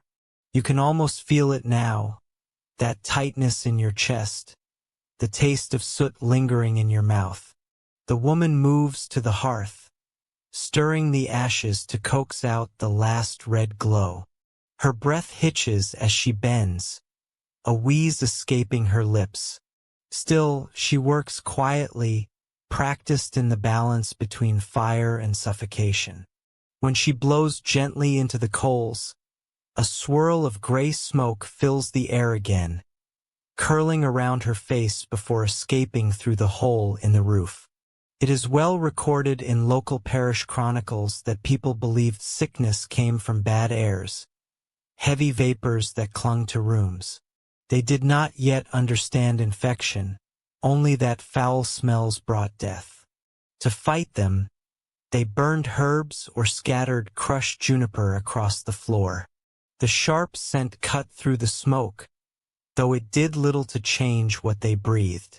An odd but tender remedy described in one physician's manual advised mothers to warm ale with honey and garlic for their children's coughs. It was medicine born of the hearth, simple and soothing. You can picture the steam rising from a wooden cup, the faint sweetness masking bitterness, the mother's hand guiding the drink to her child's lips. Archaeological findings from preserved village sites reveal layers of soot coating the rafters, sometimes thick enough to preserve the imprint of woven thatch beneath. Centuries of smoke became part of the architecture, embedding sickness in the very structure of homes. The same warmth that kept the cold out turned the air into a slow poison. Scholars continue to discuss how medieval people balanced this cruel paradox. Some argue that they accepted it as the cost of survival, while others believe they sought constant small improvements, higher smoke holes, slightly raised hearths, makeshift vents. Whatever their reasons, they lived in the same dance between fire and breath that humanity still knows. You step outside for air and the frost bites sharply at your face. The sky is pale and clear. The cottages around you send up thin ribbons of smoke rising straight into the cold morning. It looks peaceful from here, almost beautiful, but you know what that smoke carries. Inside every home, People cough, sniffle, and mutter small prayers between breaths. A curious superstition mentioned in a rural account from Somerset tells that families would open their doors for a moment at sunrise to let the evil vapors escape. They called it releasing the night. You can imagine them standing in the doorway, faces half asleep, breathing in the cold air as if to wash their lungs. For a few seconds, the home exchanged breath with the morning and the day began. You return indoors and the warmth wraps around you again, heavy but familiar. The children sit near the fire, faces flushed, while the mother crushes dried herbs in a small bowl. The smell of thyme and sage fills the air, sharp and green, mingling with the smoke. She murmurs a short prayer as she sprinkles the mixture onto the coals. The fire hisses and releases a thin, fragrant vapor. For a moment, the air feels clean. It is recorded in monastic infirmary notes that monks prescribed similar fumigations for the sick. They believed smoke could purify both body and soul. Some burned frankincense or rosemary, others simple straw. The act was half medicine, half ritual. In the dim light of the cottage, the same logic lives on. A rather haunting entry in a medieval coroner's roll tells of an old man found dead beside his fire. His face darkened with soot, but his expression peaceful. The scribe wrote that he slept too near the blessing. The phrase lingers, both tragic and poetic. To die in warmth was still better than to die in the cold. You sit quietly by the hearth, the smoke curling around you like a slow river. The air tastes of ash and herbs. You breathe carefully, feeling the warmth settle deep in your chest. Outside, the wind presses against the door, testing the cracks, but inside there is still light, still life. When the coughing fades, the room grows still again. The mother hums a lullaby, her voice rough but steady. The child drifts to sleep beside her, curled beneath a thin blanket. The fire flutters and sighs, casting faint shadows that move like ghosts on the wall. You know that by morning the coughing will return. But for now, the house is quiet, the warmth enough to make breathing easy again. You close your eyes and listen to the fire's slow rhythm, thinking of the thousands of homes just like this one, breathing smoke and life into the cold. Each hearth is both healer and hazard, a reminder that comfort always carries a price, and yet it is a price no one hesitates to pay. The sun climbs slowly through a pale winter sky, and the snow outside has begun to melt into thin ribbons of water. You step out into the chill morning air and see a group of villagers gathered near a large frame of poles. They are stretching wool and linen across them, the fabric stiff with frost. Their hands are red, their breath clouding the air. Yet there is laughter among them, the steady rhythm of work turning hardship into ritual. Manor accounts and craft records describe how spinning and weaving were not only sources of livelihood, but defenses against the cold. Every thread, every length of fabric carried warmth from one season to the next. Cloaks, tunics, blankets, and wall hangings all began in moments like this, hands moving patiently, twisting fibers into strength. The tools were simple, yet the results were precious. You walk closer and hear the creak of the spinning wheel. A woman sits on a stool beside it, her foot pushing the treadle in slow rhythm. The wheel hums like a whispering song. Her fingers twist the wool into a thin, steady thread that coils around the spindle. The movement is so fluid it feels ancient, as though it has always existed.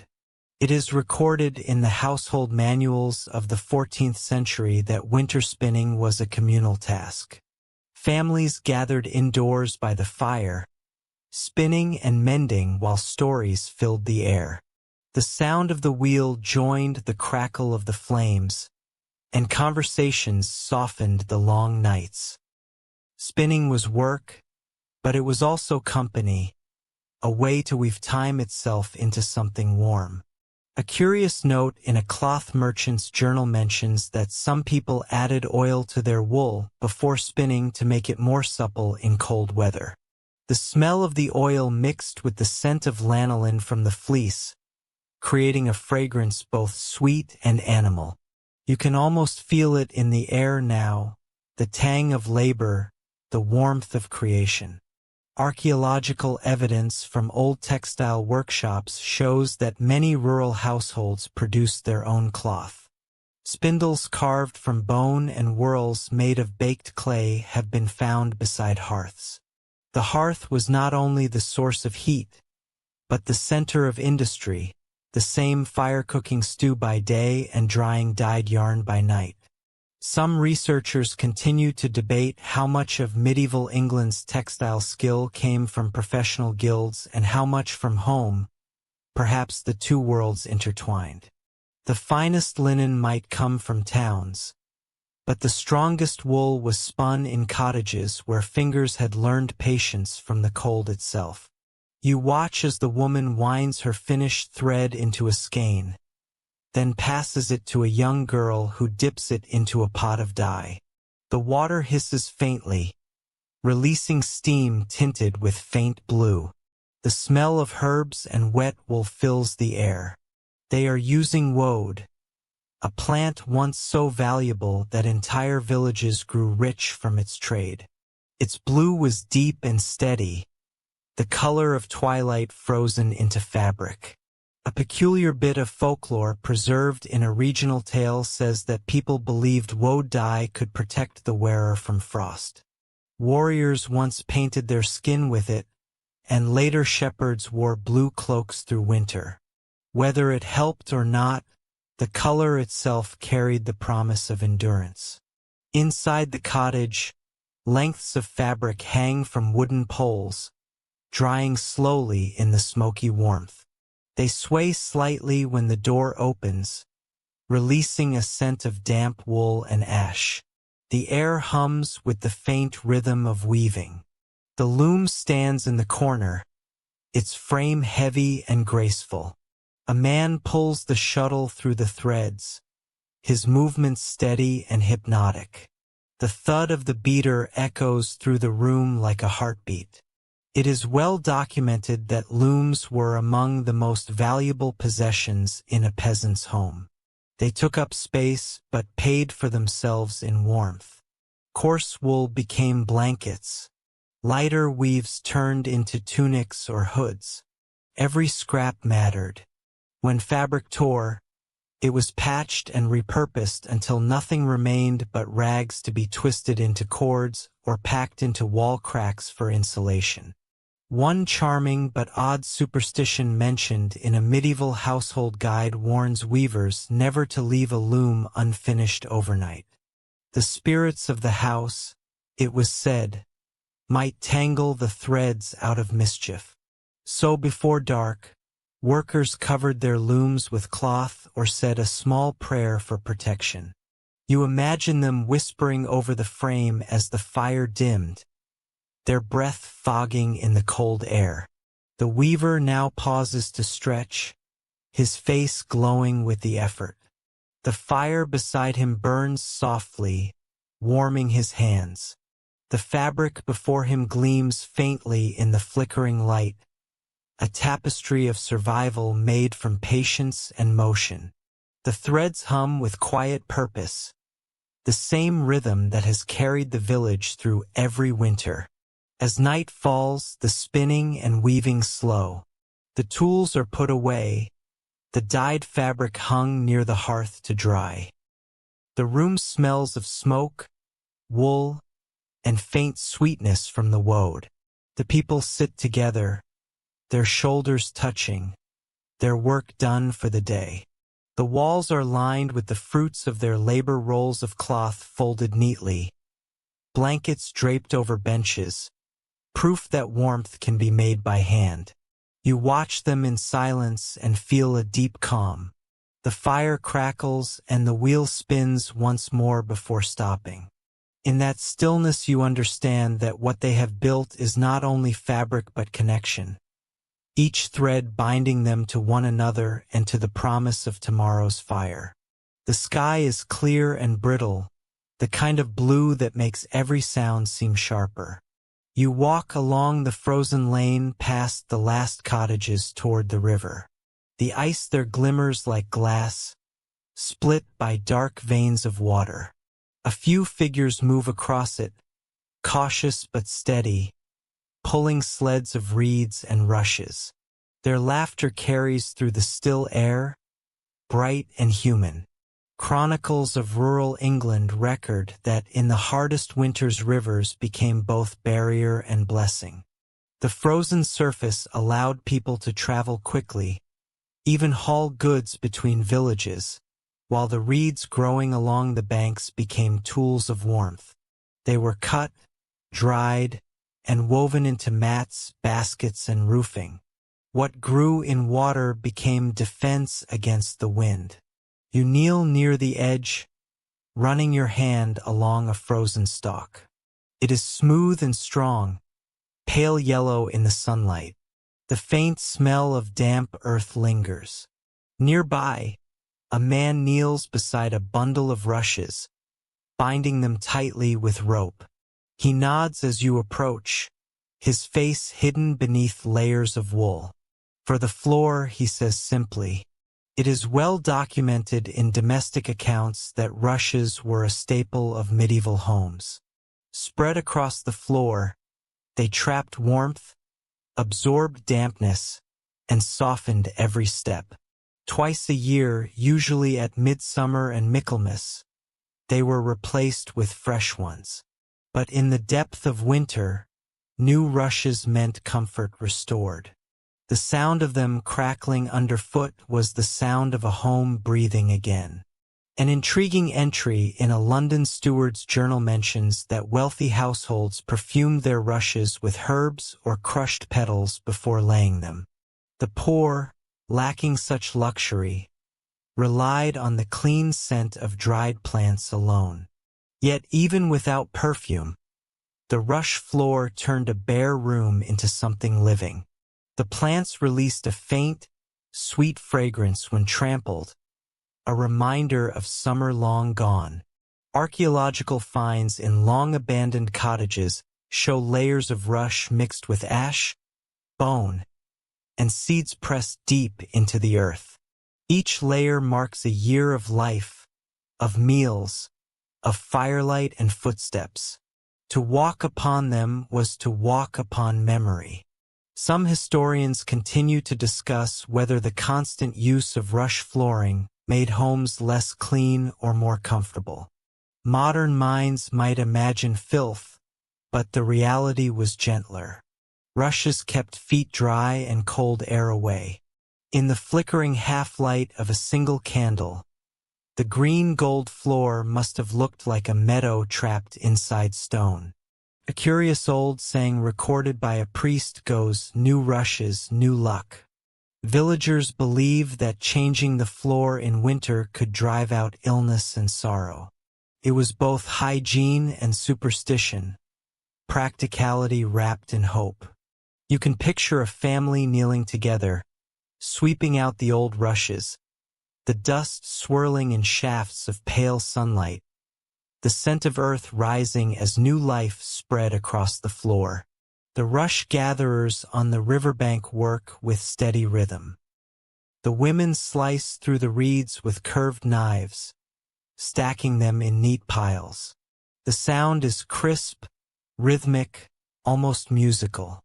Frost clings to the cut stems, glittering before it melts in the sunday. They tie the bundles tightly, their hands quick despite the cold. Each sheaf is a promise carried home on their shoulders. You follow them back toward the village. Along the way, the scent of wood smoke grows stronger. When they reach the cottages, The rushes are spread to dry by the fire. The room fills with the smell of damp grass and clean air. Children help scatter them, their laughter echoing in the small space. For a few moments, it feels like summer again, the warmth of memory flooding back through the smell of sun and soil. It is recorded in the household notes of a 15th century manor that rushes also lined sleeping spaces. People laid them beneath blankets or even under mattresses of straw. The stems creaked softly with movement, a sound like whispers in the dark. The rustle was comforting. The same sound heard on summer riverbanks now carried into the heart of winter. A peculiar habit noted in folk tradition describes villagers burning old rushes at the start of the new year, believing the smoke carried away misfortune. The flames would crackle and flare green from the oils in the stalks, and people watched silently, each thinking of the year to come. As night falls, the newly laid rushes glow golden in the firelight. The floor smells fresh and clean. The children lie on it near the hearth, tracing patterns with their fingers. The mother hums softly, her voice mingling with the faint hiss of burning logs. The rushes shift beneath her feet, whispering with each step a chorus of soft sound that fills the silence between breaths. Outside, frost creeps once more across the fields, but inside, the scent of river plants and fire creates a gentler kind of world. You sit quietly, watching the flames reflect in the new floor, and realize that survival is often built from small things. A handful of reeds, a day's labor, the memory of summer brought home to meet the winter. The thaw begins quietly. It starts with a sound, the faint drip of melting frost from the eaves. You lie still for a moment, listening. The air in the cottage feels lighter, less sharp, though the smell of smoke still lingers in your clothes. Outside, the snow has softened to slush, and the first patches of earth peek through. You step out into the weak sunlight, and for the first time in weeks you hear birds. Their voices sound uncertain, like instruments being tuned after a long silence. Records from medieval chronicles describe this fragile time between winter and spring as both relief and danger. The ice broke, but the mud swallowed carts. The cold eased, but sickness often struck hardest when warmth returned. People called it the Hungry Gap, the season when winter stores were nearly gone and the fields not yet ready to give back. Survival shifted from endurance to patience. You walk toward the fields, where the ground glistens dark and wet. A man bends to test the soil with his hand, nodding quietly. Behind him, a boy carries a basket of tools patched with wire and hope. The smell of thawed earth fills the air, damp, heavy, and faintly sweet. Steam rises from the fields as sunlight touches the frost. It feels as though the land is breathing again. Archaeological studies of medieval farms reveal how villagers used this short window to prepare for planting. They mended fences, patched roofs, and gathered the last dry wood before the spring rains. The energy of the community shifted from hiding to rebuilding. In every hammer stroke and every footprint in the mud, you can sense the rhythm of renewal. A peculiar custom noted in a parish ledger describes how people lit small bonfires in the thawing fields, offerings of thanks to the earth for surviving another winter. They tossed dried herbs into the flames, watching the smoke rise like prayers. The heat from those fires marked both farewell and beginning, the last glow of winter giving birth to spring. Inside the cottages, the changes are subtle but real. The rushes on the floor smell stronger now, releasing their grassy scent as the air warms. The animals shift restlessly, sensing the season's turn. The fires burn smaller, more for cooking than survival. The smoke no longer clings to the ceiling. It drifts lazily upward, as if reluctant to leave. It is well recorded that during this time, people cleaned their hearths, scraping soot from the stones and sweeping ash into the fields as fertilizer. The act was both practical and symbolic, a purging of the old season. The gray dust carried traces of every meal, every story, every cough of winter.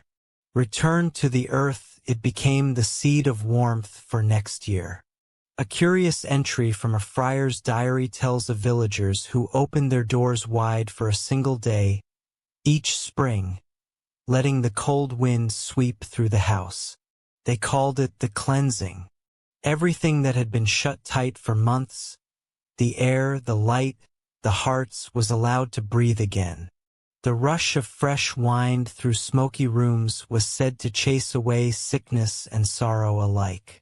Scholars still debate whether medieval people truly saw spring as rebirth or simply as reprieve.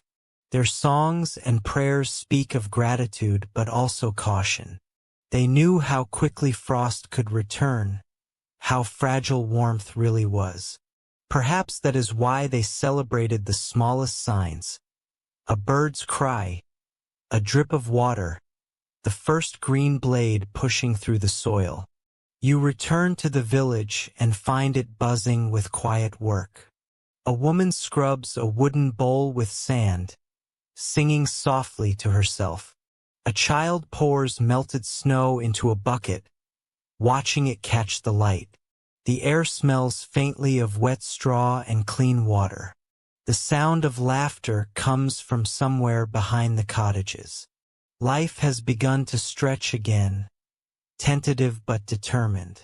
An endearing but odd note from a local song collected centuries later says, "When the mud takes your boot, spring takes your breath." The words capture this season perfectly: clumsy, messy, hopeful.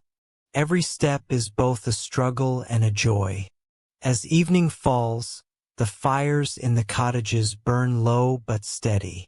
The smoke rises into clear sky, no longer pressed down by frost.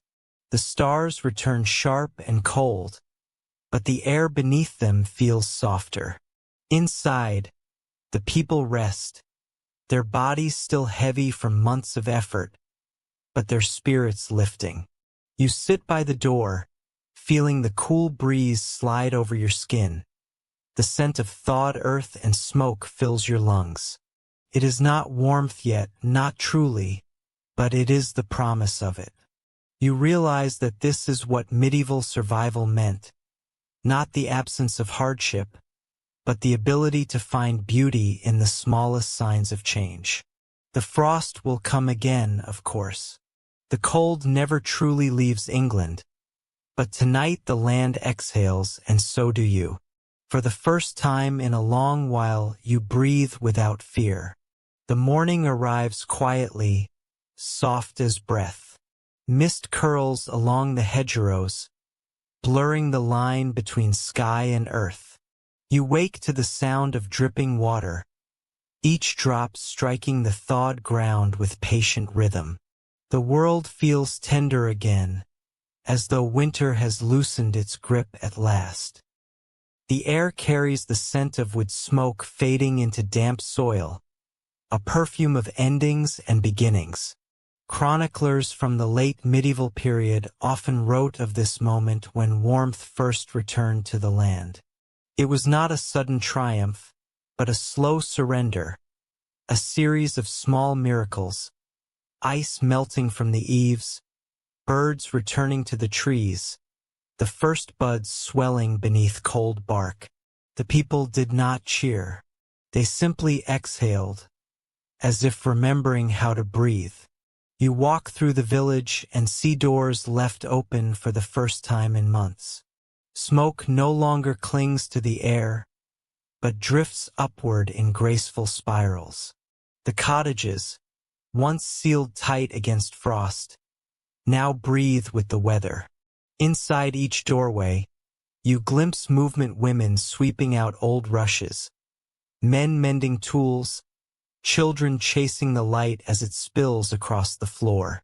It is recorded in manor rolls that spring cleaning was both duty and ceremony. Every surface was scrubbed, every hearth emptied, every trace of soot carried out to the garden. Ashes from the winter fires were scattered into the fields as offering, mixed with new seed. The people believed it made the earth fertile again, and perhaps it did. The scent of ash and soil mingled in the air, heavy with the memory of survival. An endearing note in a parish ledger mentions that neighbors exchanged small gifts at the first thaw: eggs, herbs, or candles saved from feast days. The gesture was simple, a quiet acknowledgement that they had endured together. No one spoke of the cold. There was no need. It lingered in their bones, but it no longer ruled their days. Archaeological traces show that these moments of renewal left marks even in the soil. Charcoal, pollen, and seeds lie together in layers beneath old villages, proof of the yearly rhythm of fire, hunger, and growth. The pattern repeats endlessly, as if the land itself keeps time with human hope. A curious custom from certain shires involved lighting a single candle at dusk on the first truly warm day. Families gathered in silence, watching the flame until it gutted out. They said it carried the last breath of winter away. The house then belonged to spring. You can almost see the faint glow reflected in tired eyes, the quiet gratitude that needed no words. Some historians still wonder what warmth meant to those who lived then. To us it is comfort, to them it was salvation. It was the proof that faith, whether in God, the seasons, or simple endurance, had not been misplaced. The fire, the hearth, the roof above their heads, the body beside them, all were miracles repeated daily until they became ordinary again. You walk beyond the village to where the fields begin. The ground is soft underfoot, speckled with the first shoots of green. The river runs free now, its surface shining like glass under the pale Sunday. You kneel and touch the soil. It is cold but alive. The scent of mud clings to your fingers, mingled with the faint sweetness of new grass.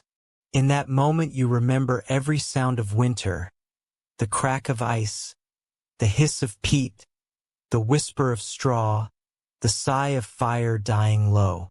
Each memory carries weight, yet none feel cruel anymore. They have become part of the story of endurance, the long conversation between humanity and the season that tried to silence it. It is written in the journals of travelers that spring in England never arrives all at once. It steals in softly, unnoticed, until one day you realize you have not shivered in hours. You look up and see the sky bluer than it has been in months. You hear laughter instead of coughing. The fires burn slower, their smoke thinner, their warmth now gentle instead of desperate. A rather touching proverb from an old prayer book says the heart keeps the fire when the wood is gone. You think of the people you have watched through these long months, the mothers stirring their pots, the carpenters shaping beams, the monks whispering prayers through frozen breath, and you understand what the words mean. Warmth was never only a flame, it was faith made visible in every act of care. As you walk back toward the village, you pass a cottage door left wide open. Inside, a woman hums as she washes a wooden bowl. A cat stretches in the sunlight. The air smells of clean rushes and baking bread. The smoke from the hearth drifts gently out the chimney, pale and calm. The sound of a hammer echoes from somewhere nearby, fixing something for the next season. Life moves forward quietly, as it always does. You pause on the hill above the fields and look back. The roofs gleam in the light, each one a mark of human will. The fires that once fought the darkness now burn for comfort, not survival. The cold will come again, but the people will be ready. They have built their shelters, their tools, their memories and their courage into the very bones of the land. You breathe in deeply.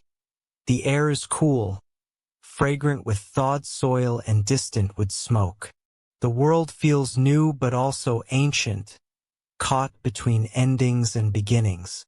The story of warmth continues, not in the fire but in every hand that tends it.